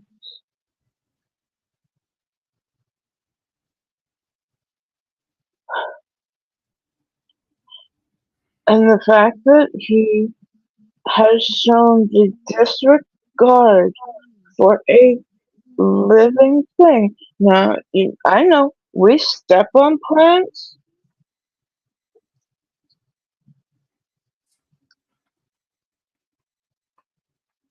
He systematically poisoned living things all around his life. And that's if you're not into plants. If you are into plants and see a beauty, a world, a great hobby, a way to feed yourself, your family. And this comes from her family. She remembers planting with her mom. And yes, the very fact that you would slowly poison something to death. I have to question your sanity. Where are you coming from? And if you do not talk to me,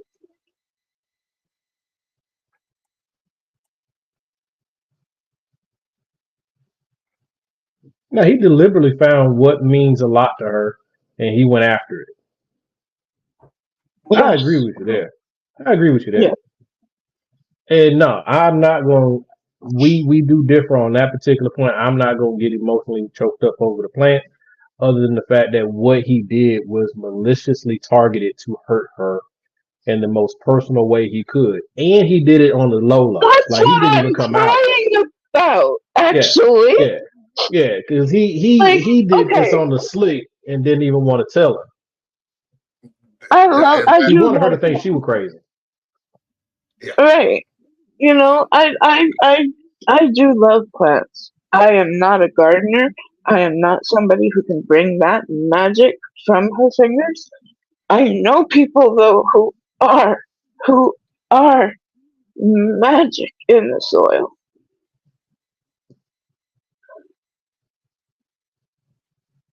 I even have a friend who got the maybe this is where I internalized. I got a friend who got that plant, the Montserrat. It's gorgeous. It is. The leaves are bigger than your hands. It's gorgeous. Anyway, it is his the sinisterness, the disregard, the throwing away of emotions, and no, I'm not cool with this. Not cool. I'm not cool with it. But here's my thing. This story. I mean, like we were just talking about how why are you hearing this and why are you hearing it the way you hear it? Like the story you sharing is about a man that you are married to and you're raising a child with. And the story you're sharing is about him maliciously killing your plants. Whole lot's missing here. Agree. Like, you don't just go from everything's fine to he's killing my plants. Like, whole lot missing in here. Well, let's go ahead and get into the second video then. And this is the video. This is the part that, like I said, I know this is abuse. I get that it's abuse. I've just never heard this type of abuse before. So please, Thea, because Anna will let me. Please, Thea, let me get my thought out before you jump in. He's gonna mute himself. Yep. Oh man, as soon as I say something out of pocket, that mute button will be flipped so quick. No, he's literally trying to do it now, Anna. He's literally. But here's the second part of the story. What are you seeing? I'm not. My husband won't be welcome in my home anymore, and I need to find a lawyer ASAP on Monday. I did text him, and he admitted again to putting bleach in my fertilizer water. He says it wasn't every jug I made, so that explains why it wasn't all my plants dying, but randomly over the past 6 months. His exact words that I deserved to be knocked down a peg. What? What? Okay, hold on. Okay. After the text communication, I went home from work early and I entered his office. I usually respect his space, absolutely. I don't even go in there to grab dirty dishes. I don't know what I was looking for, but the hundreds of comments saying he was working up to something worse or already was doing something else really worried me. I went in there and I found a drawer full of my daughter's dolls and dollhouse furniture and little toys. No. I bought her that dollhouse for her 4th birthday last year and she has loved it. She takes such good care of her toys, but something always ends up missing and it's always my husband who notices. He lectures her about keeping track of her things and how he won't let her play with her dollhouse if she keeps losing things. He keeps going till she starts to sob. When I hear this going, I always step in and ask him to go take a break. I assumed he was losing his cool. I've told him it is not how to deal with this with a kid, and he says he just wants her to grow up responsible. I now see that it was some weird scheme or a setup or something. He would steal the stuff and stash it away and point out that it was gone to berate our daughter till she cried. My sister and her husband's dad came over this afternoon and they've changed the locks. I've texted to tell him he isn't coming back, that he could come on Saturday morning to grab his essential things, but that my brother-in-law and another man would be there to watch. Sorry if this is unclear or things seem missing. This Reddit post isn't super my priority. I will probably not be updating again. Thank you to everyone who's worried about my safety. Well, yeah! Here's the deal. This is just to get this out. I have literally heard verbal abuse on certain things, such as, for a lack of a better term, so please do not beat me across the head over it, making a big deal out of the smallest incident. The little kid spilled water on the table and you act like he took a chainsaw to the table and crushed it to the ground. He's 5 minutes late from school and you act like he just came in from 24 hours ago and you ain't seen him. You know, things like that. This is literally the first time in my life I have seen somebody manufacture a reason to fuss at a child. And then I'm going to stop right there, because the other part of yelling and screaming all the way until they start crying, I have heard of that before. Like, I've literally heard enough abuse that I don't think you could get it across until you cry. I've heard that before. I'm just saying, I have never heard somebody would manufacture a reason to verbally abuse somebody. I have never heard that in my life. It is, you do not deserve a family. You don't. I don't know what's going on with you. And to be honest with you, maybe the next week or a week after, maybe I'll sit down and try to think of, at this point in time, I just don't even want to care enough to even try to figure this out. To manufacture a reason to yell at your daughter to the point of tears so that she can grow up to be more disciplined, or whatever it is, the word responsible. Dude, how is she gonna be responsible when you're stealing stuff from her? But that's not the point. That wasn't your point to begin with, because that was just some bullshit damn statement that you already had popped up in your head anyway to use. It has nothing to do with discipline. It had nothing to do with responsibility. It just, you wanted to get to the part of yelling at your child to the point of tears, and somehow that's your satisfaction. So I'm gonna pull a Theus and Anna, and I'm gonna mute myself because I can feel myself getting a little hot here, so I'll let them take it. You're a piece of shit. There's something wrong with your brain. Or both. I'm done. Am I allowed to talk now, Marlon? Okay. Wow.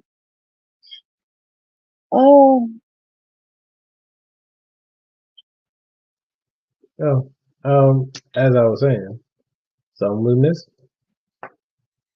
Like, the way the story originally was given to us, like, this dude out of the blue started killing your plants. No, he's an abuser.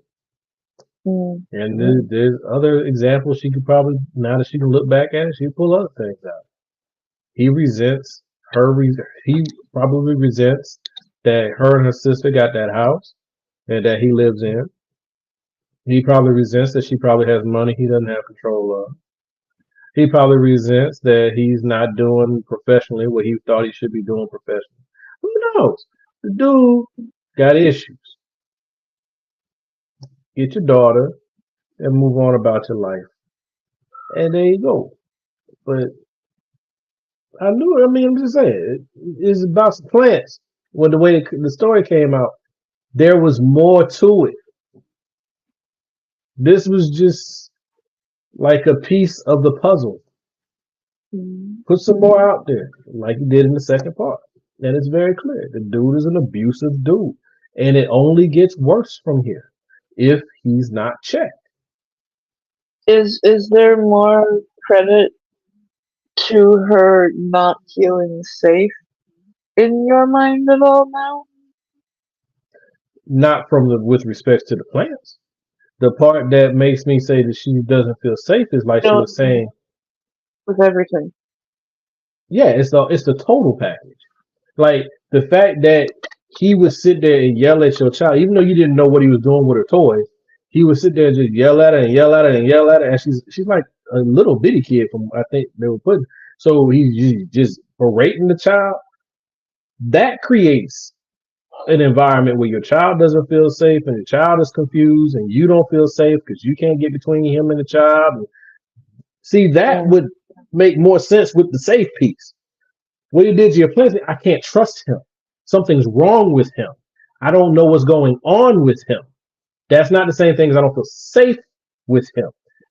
That was her telling part of the story that's bigger. Maybe she didn't even understand. I'm sorry? Maybe she didn't even understand how much bigger this. Yeah, she would. Right, but what I'm saying is that part of the statement, I don't feel safe. That's a very powerful statement to make.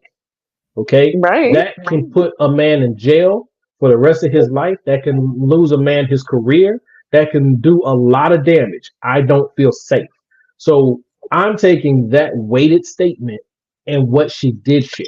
Now, as I said, there was more going on than what we were given. Because once you get more, then you can see why she would say that, even in that moment, because that was more of a trigger point for all the other stuff that ain't been right. You see what I'm saying? So the stories didn't jive.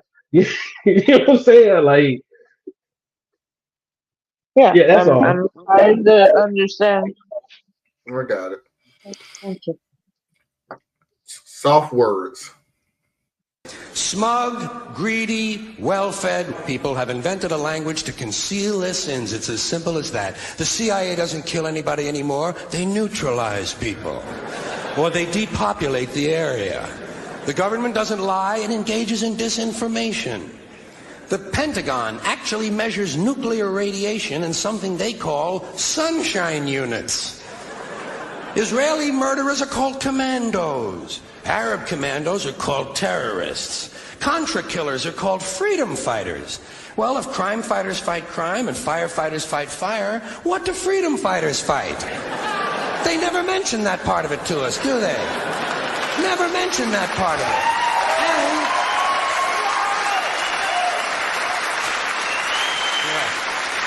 And some of this stuff is just silly. We all know that. Like on the airlines, they say they want a pre-board. Well, what the hell is pre-board? What does that mean? To get on before you get on? They say they're going to pre-board those passengers in need of special assistance. Cripples! Simple, honest, direct language. There's no shame attached to the word cripple that I can find in any dictionary. No shame attached to it. In fact, it's a word used in Bible translations. Jesus healed the cripples. Doesn't take 7 words to describe that condition. But we don't have any cripples in this country anymore. We have the physically challenged.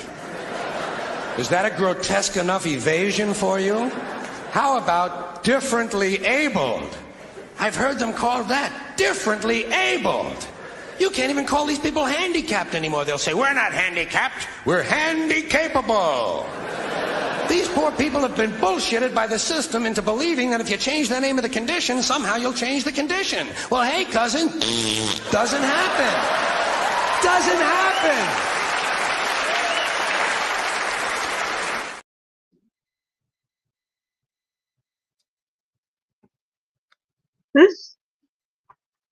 I love that last one. I love that last one. What's the name change for you or for the handicapped person? Well, sometimes the name changes are important, right? Cripple needs to be retired. Cripple needs to be retired. because no one's I agree with that one. Yeah. right. They like. Do you mean like my I hand is don't care that disfigured? it's in the My leg Bible. is disfigured? You know what I'm saying? The Bible is your rule book, not mine.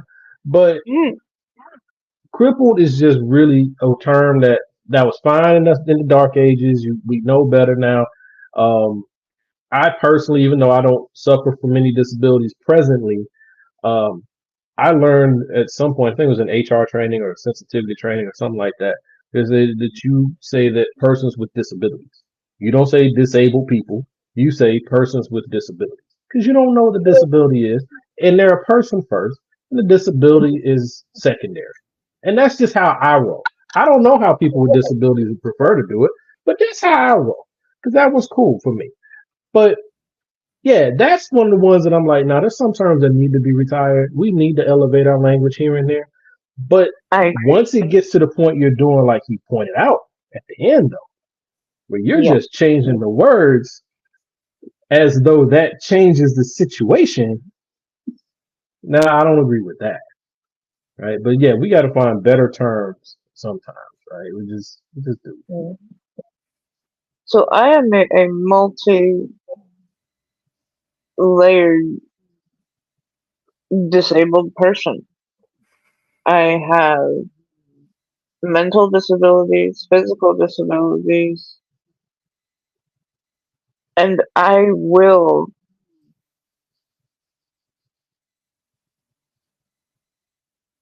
I'm lacking the right word. I do feel passionate about the word disabled because, number one, like I am not taking it on as it's a terrible, I am now less than person. It means I have gone through a hell of a lot of shit in my life. And sometimes I crawl out the other side. Sometimes I roll out the other side. Sometimes I walk.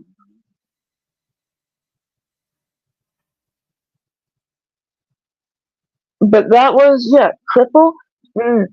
I do have a problem with that word, just like the two of them said. And it was not a word that I felt comfortable using for myself. I do know people who use different terms. Like every once in a while, I will throw in, I'm also diversely able, because that is what a disability forces you to do. It forces you to find your way around.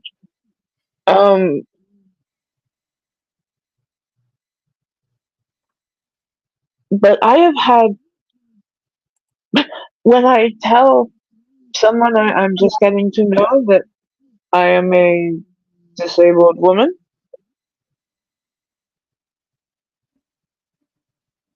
and I'm someone who I don't need persons with in the beginning, but I respect 100% of where Theus was coming, and thank you. And so when I tell people I'm disabled, they have this look of shock on their face, and a few have said, "Don't say that about yourself."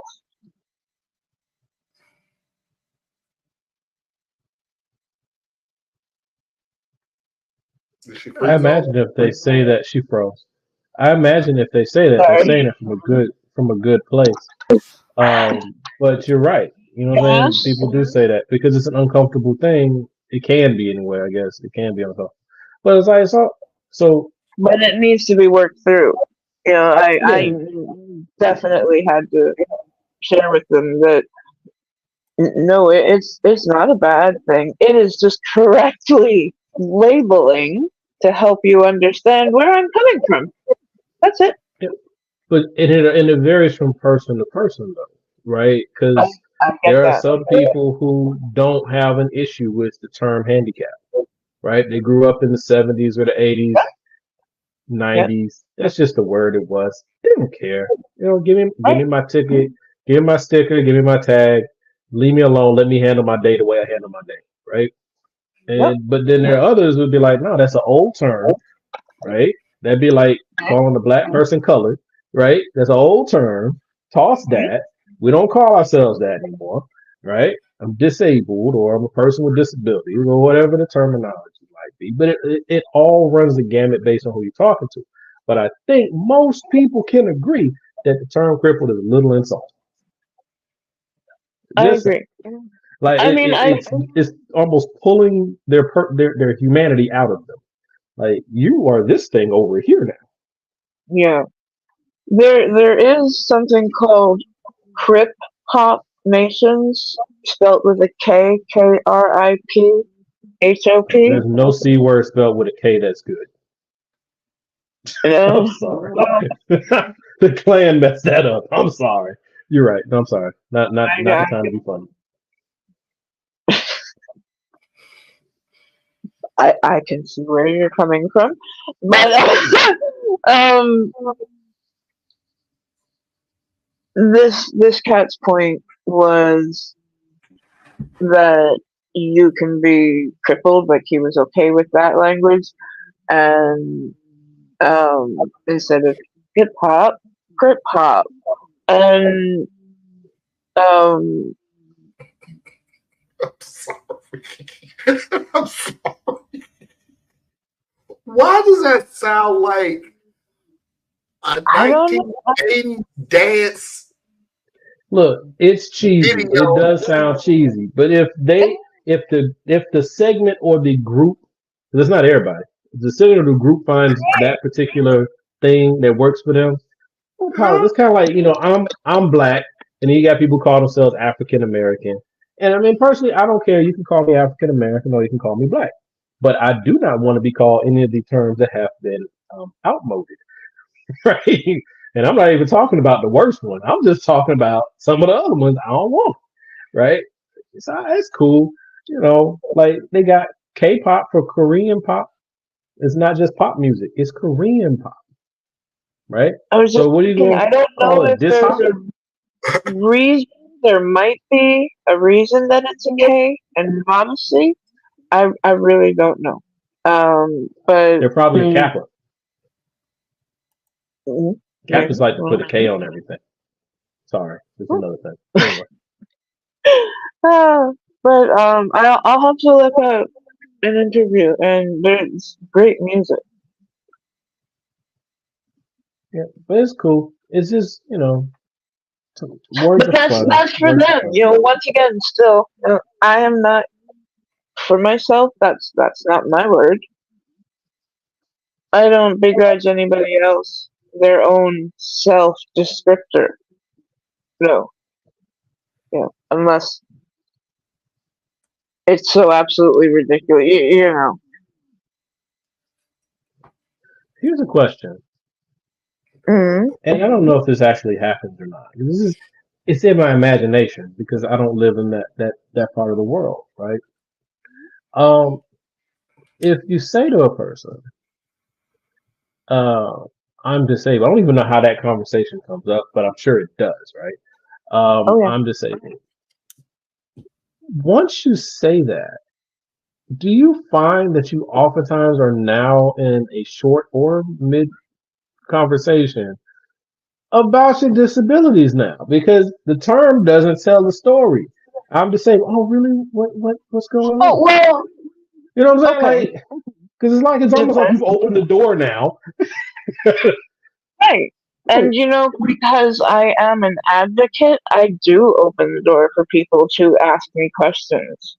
I will tell strangers that I have tick-borne infections and will at least try to get them to be a little more cognizant of insects and arachnids out there. With friends, it is important for me. Like, okay, we started to have a working friendship with each other with this show. And it became really important for me to have you guys understand sometimes like what happens to my brain.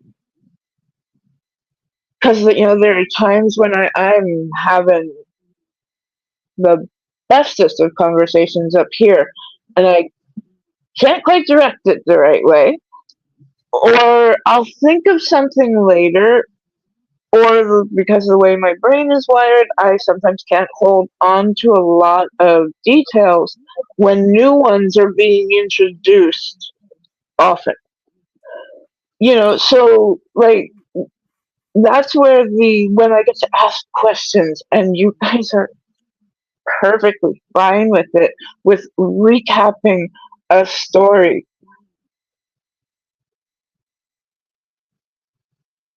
Yeah, it was important not only because that would make the show smoother, but also because you guys and Tracy are important to me. Well, And yeah, I would say about it. And but I would also then try to gauge how much do I need to tell? How much can you take in?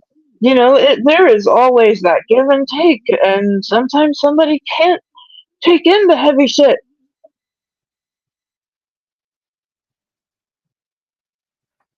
I have learned to adjust this show to everybody's um,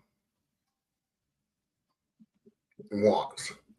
There are some stories I just flat out just will not show on the show because of this. There are stories, I'll tell you about it later, this. There are things where it's just so, and this is not to put you down, Anna, but I listened to some videos. It's so heavy set with information, and the person is, it is like, dude, there is absolutely nothing wrong with me, and I'm catching every other word, and I'm putting the pieces.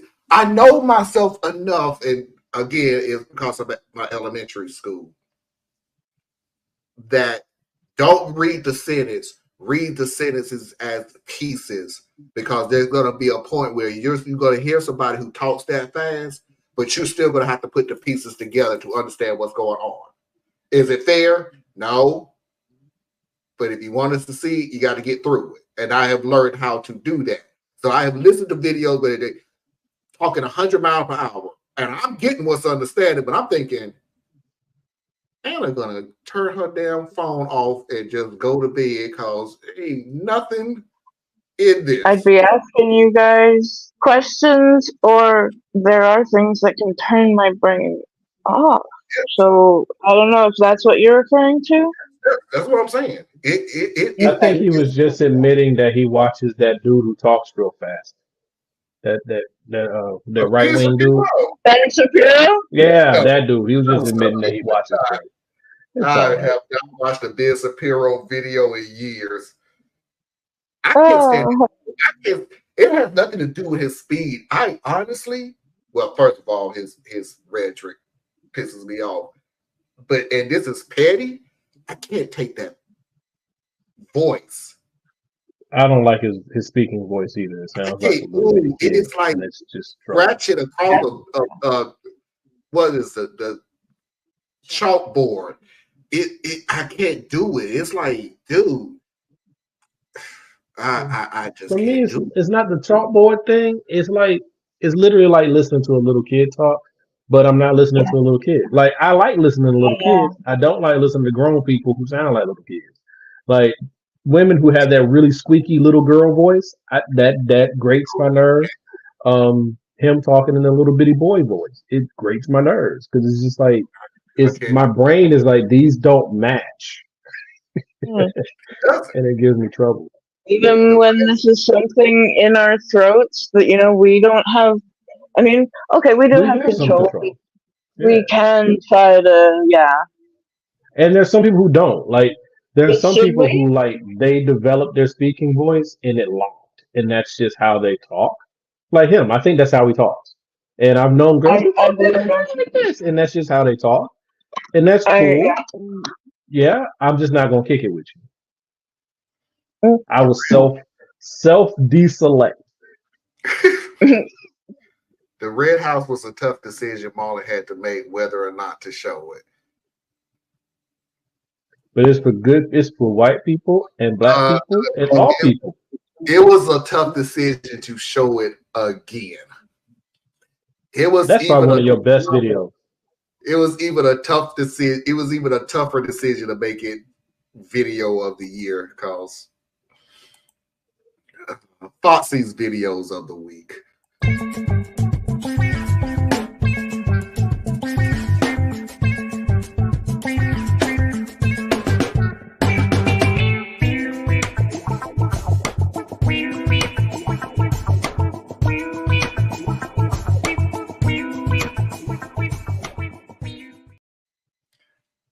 First video of the night, when that milk you got yesterday goes back.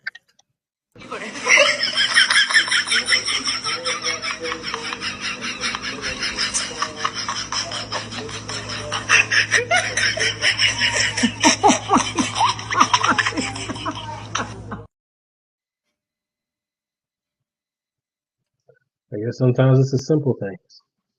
I'm glad they have fun together. There were plenty things. That was an aggressive milk and I don't like it. Sometimes you got to protect yourself. That's the whole milk. What you say? I said that's that whole milk. Skim milk wouldn't do like that.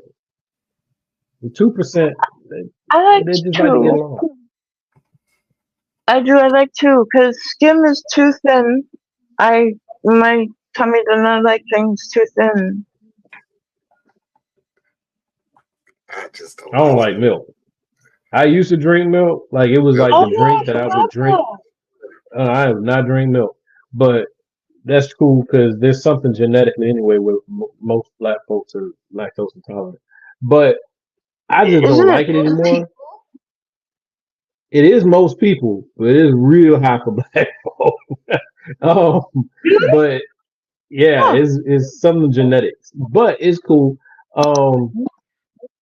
I can eat ice cream, and I have no problem with cheeses. So I'm not lactose intolerant.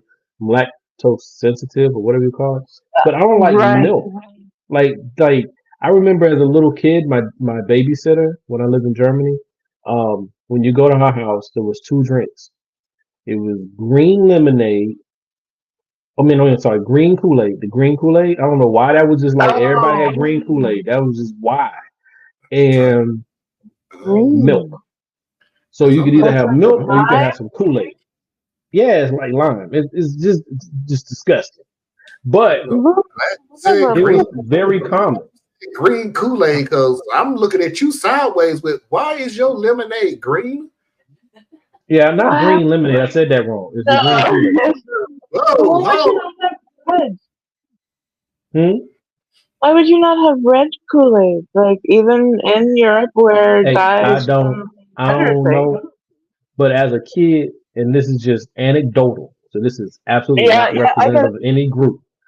But I had a lot of white friends when I was younger, and they had a lot of milk for a beverage. Okay? And in Germany, everybody had green Kool-Aid. I didn't care who you were, black, white, whatever. Everybody had green Kool-Aid. I don't know why. And in the hood, growing up, it was red, whatever. Now, red. The first one is always going to be cherry. If you couldn't get cherry, there wasn't no flavors. There were no flavors. It was red. I didn't care if it was raspberry, cherry, strawberry. It was red. But Really makes you take that grape Kool-Aid and the yellow Kool-Aid, No, that see makes now, some good Kool-Aid. You no, got to no, mix them. no. Stop. What? That was a hood banger. Yeah, man. Oh Was man, it? we love that one. That was not a hood banger. I got so sick and tired ever since I started dating Foxy. Can I have one flavored Kool-Aid? Do not mix 15 flavors in a pot and call You it take Kool-Aid. purple and yellow and you mix it together. It's delicious. Flavors. That's it. Period. You did Grape great. You and did lemon? lime. No, I never did lime. I mean lemon. Tell them, Foxy. I'm curious. No, I just want one flavor. One. Kool-Aid doesn't have all those flavors. It just has colors with some names written on them. Can't you pick up a glass by yourself, Marlon, and pour your own? I made a whole picture by myself. Guess what? There you Came go. back that day. It was 2 other flavors in it. 2 flavors. That's it. I didn't You want just put that. 2 together. I don't. What are y'all? You take raspberry and strawberry. You put it together, and there you go. One. What are y'all missing? One. Man, you probably follow the instructions on the packet too, don't you? Yeah. Come on, bruh. You don't even know how to make Kool-Aid right. You're supposed to you put the Kool-Aid in the water, and then you start pouring the sugar until the ancestors tell you pause. Or you have a container that you know how high the sugar should be when you look at the side. You be like, all right, that's about where the sugar's supposed to stop at. That's how you make Kool-Aid. You don't get out a measuring cup and put here's 1 tablespoon, here's 2 tablespoons. And black people, if you lie about this, you know you're lying. Y'all know y'all didn't use measuring cups. Y'all put the Kool-Aid in there. You put the water in the pitcher. You put the Kool-Aid in the pitcher. You mix that together just a little bit to get the color, and then you get the pack of sugar, the bag of sugar, and start. No. Till you get to put the sugar in first, then you put the Kool-Aid, then you put the water, and yes, you measure your sugar. No, measure what? Foxy, no, you doing it the way you're supposed to do it, but that ain't how you do it. Because see, here's what's wrong with the way you said it, Foxy. Here's what's wrong with the way you said it. By putting the Kool-Aid and the sugar in first, and then pouring the water on top of it, you get those stupid clump things that now you got to use a spoon to pop it against the side of the container to get them to pop open so you can continue to mix up your Kool-Aid. So that's why you don't put the water in for last. You got to put the water in first, and then you're good. You just met I never got But you know what? Make it Kool-Aid however you want to make it Kool-Aid. But if you show up at any of my family house with some Flavor Aid, that we gonna have some words. Yeah, sorry. Let's go on to the next video. If you need to check my phone, I get to check yours. Where you been? I told you I was at I've been calling you for 2 hours. You're supposed to call me on your lunch break. I was at work. I've been calling you for 2 hours. Where have you been? You haven't been answering my call. You're supposed to call me on your lunch break. Matter of fact, let me see your phone. What's this? It's my phone. Your phone? You asked for it, right? Look through it. Unlock? It's already unlocked. It's already unlocked? Yep. You want me to leave? No, I don't want you to leave. You know what, babe? I'm tripping. I trust you. I'm not gonna look through your phone. That's what I thought. We're gonna go through yours. How did you get my phone? Yes! No, it's mine! Mine! Could have done the same thing without her boobies all out, but it's okay. It's like how all the videos are now. The woman has to be half dressed. But anyway, the phone thing. Look, careful what you wish for. This ain't.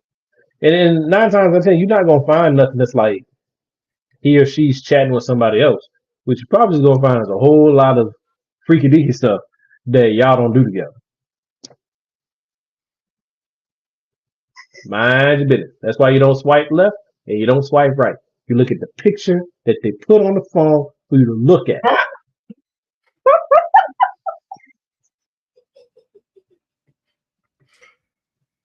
Okay. Final video of the night so we can get up out of here. I don't care.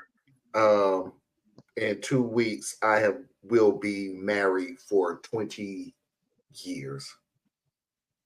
Bless you, Foxy, for making it that long with him. That is a wonderful thing. Wow. I'm so happy for you. Thank you for keeping my brother alive and healthy for 20 years. Thank you. Thank you. You've done great work. The sacrifice was worth it. I tried. I dare you to say something. No, you can't go to bed. No, you can't go to bed. For 20 years, we've been married. For 22 years, this is how I felt about her driving. Oh, I'm driving. You're driving? Attention all passengers. Please refer to the safety cards in front of you.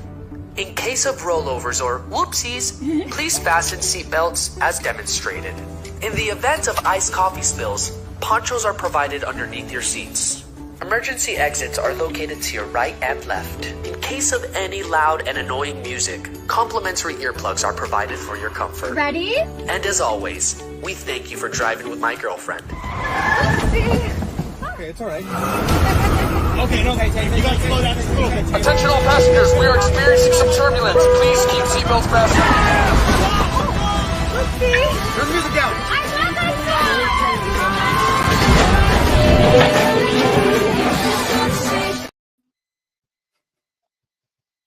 You a liar. I done roll with some folks. You ever go to lunch with some of your coworkers and you just be like, I'm driving next time. Yeah, folks is scary, man.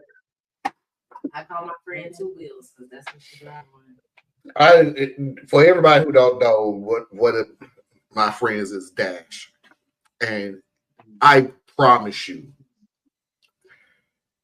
Dash on just regular roads, street roads. I don't think. Peace, honey. I love you.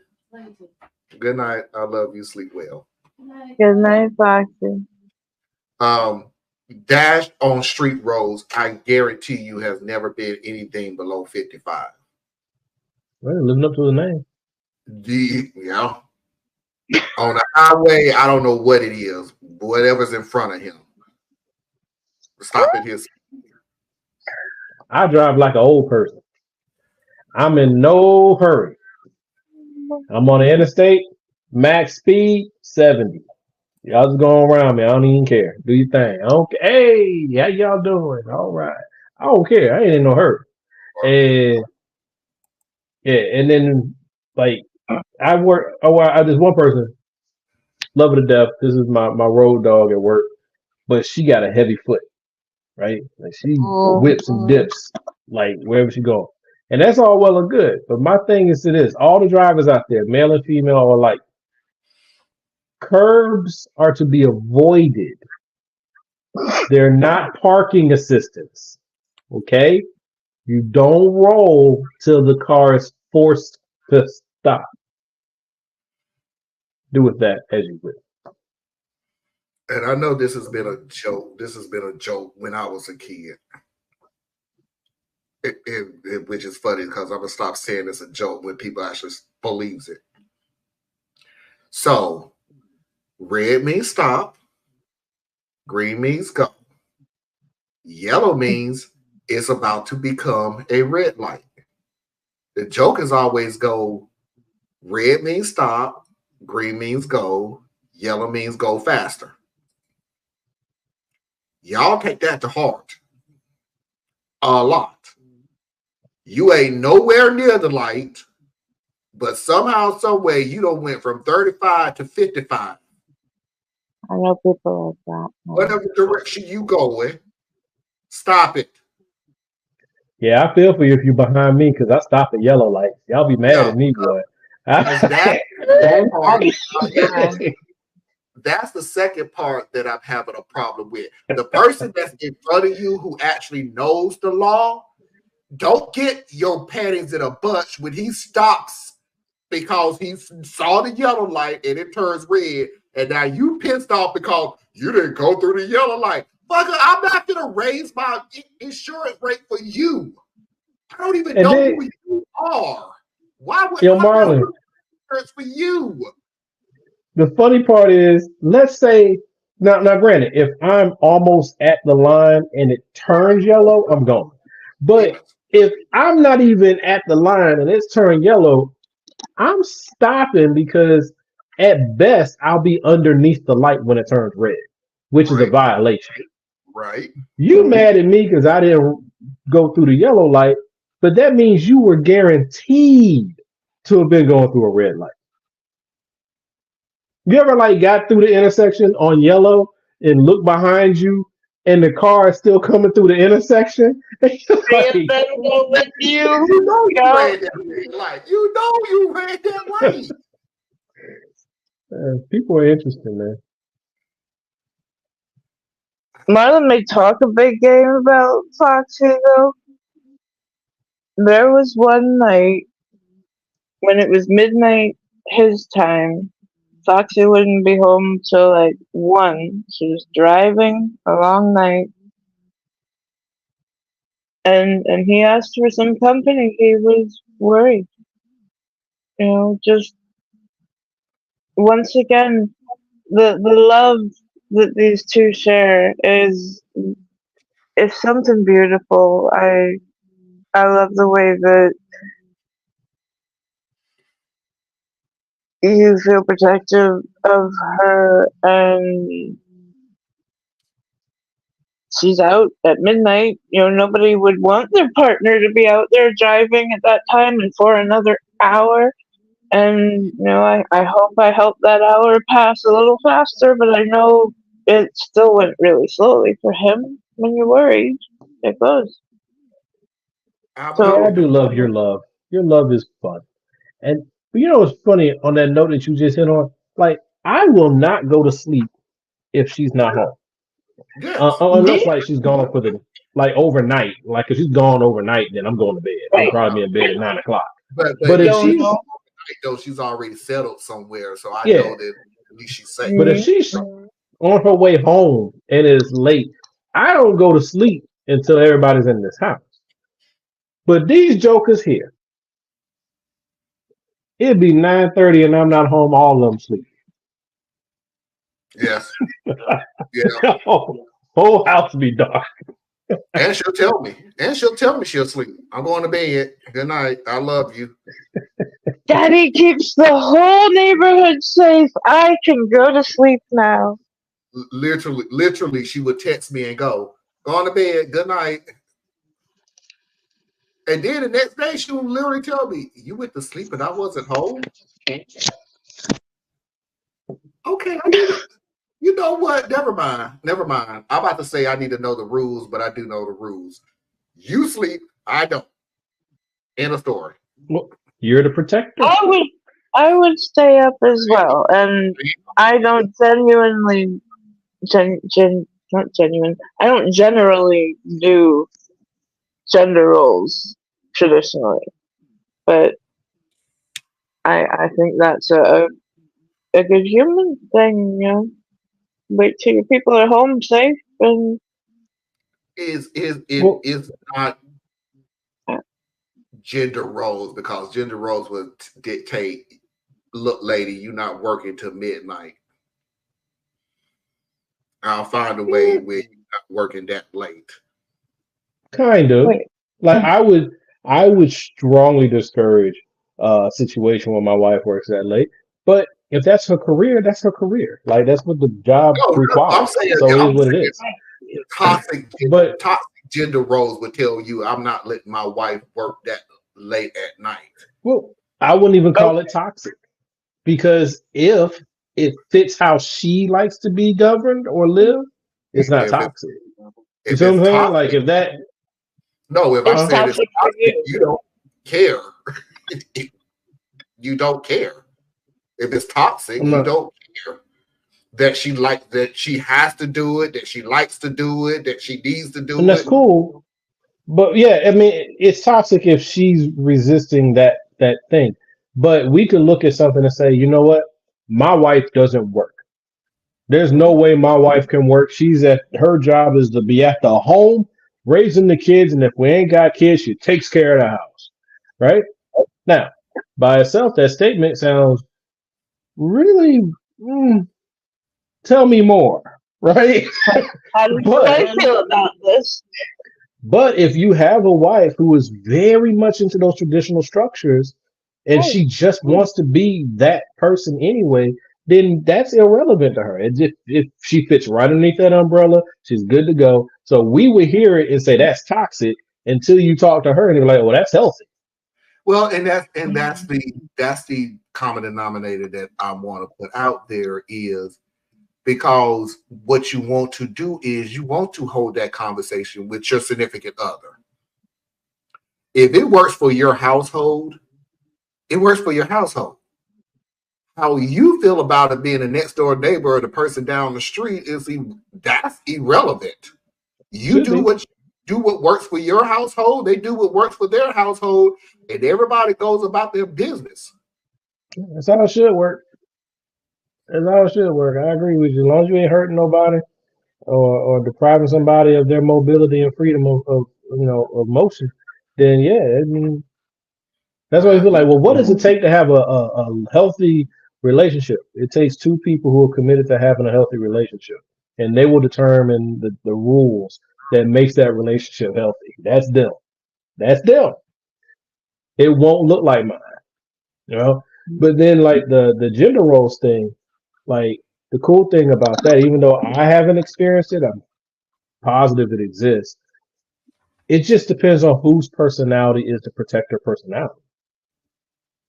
Because there are women who are very aggressively protective, and so they usually we all find like almost like an opposite balance to ourselves. So like I don't argue in public. I'm not gonna send food back. I'm not gonna do this and these things like that. But my wife would be like, "This ain't what I ordered. This ain't how I wanted it, and I'm not gonna settle for that." And then if I'm sitting here, I'm sitting here picking through my food, she'd be like, "No, we sending that back too," because it's a weird example, but you know what I'm saying. No, I get it. So there have literally been I'm times. totally the type who could not send back food, so I get it. Yeah, no, unless it's just horrible, and at that point I'm just like take it off my bill. But yeah, I'm not the one to send food back.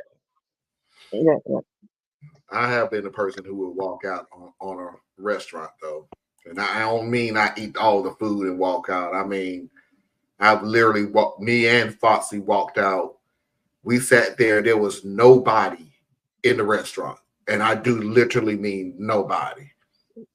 We got our water, and a good 20 minutes went by before the lady came back. And we're just looking that's around. Bad service. Yeah, you gotta leave then. Yeah. Wow. We out. I've had that too. And Foxy didn't see this. The funny thing about it is Foxy, oh no, let me rephrase that. That's not even true about the water. We ordered something to drink, and 20 minutes went by before we got the drink. We had already walked out.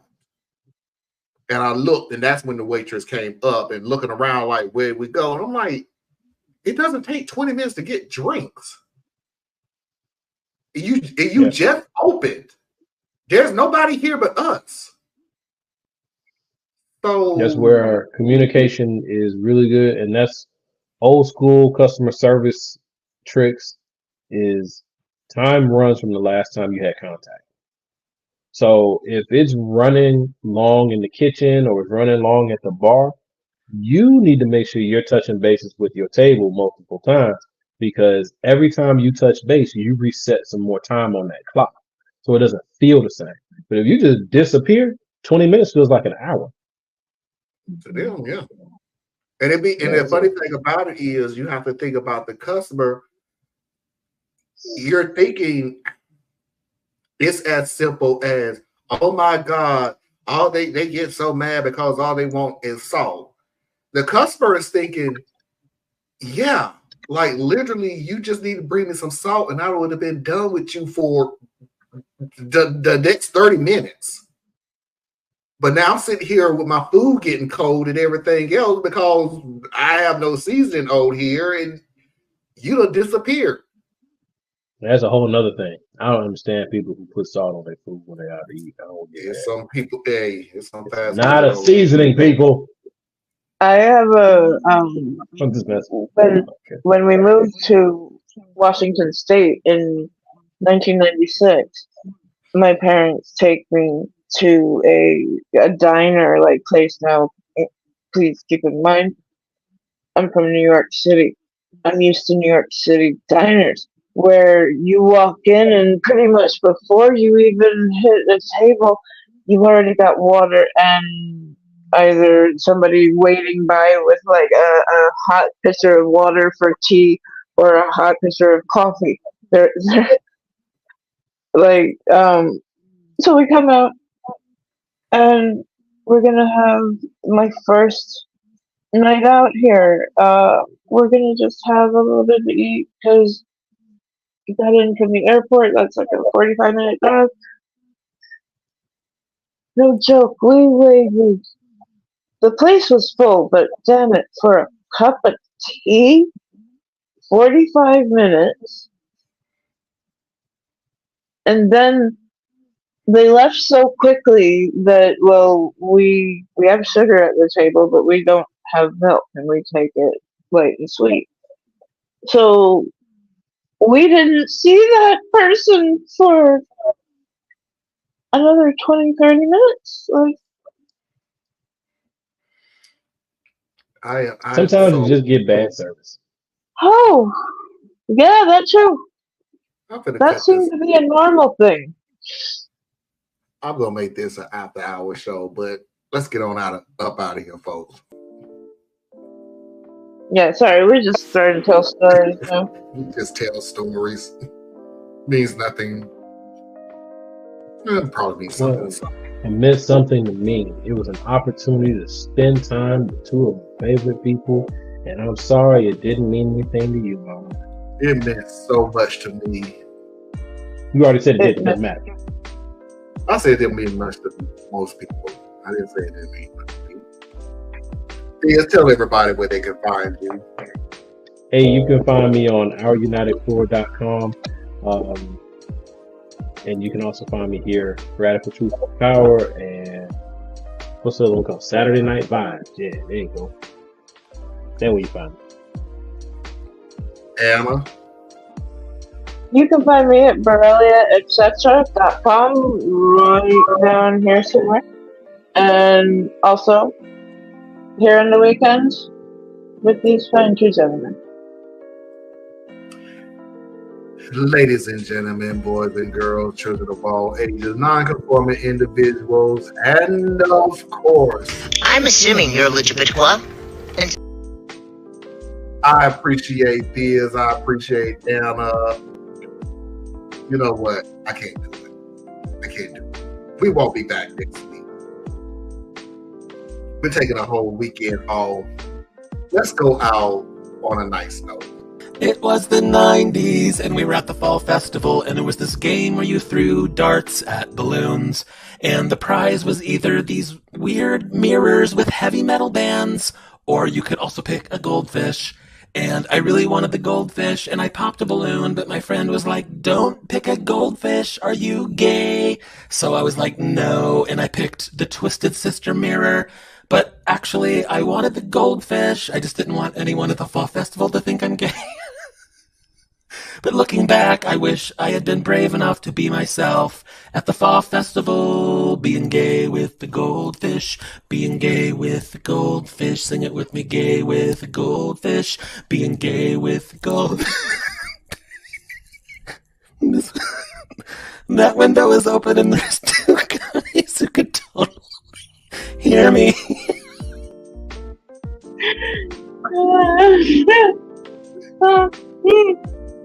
I appreciate this. I appreciate it. It's not being gay with the goldfish. It's being gay with the goldfish. I appreciate it. I appreciate that. And until next time, we will see you when we see you. Peace. See what Biden need to do. He needs to put Liz Cheney and the Kissinger guy in his cabinet, and then you would have the coalition you need to win next election. Boom! I said it.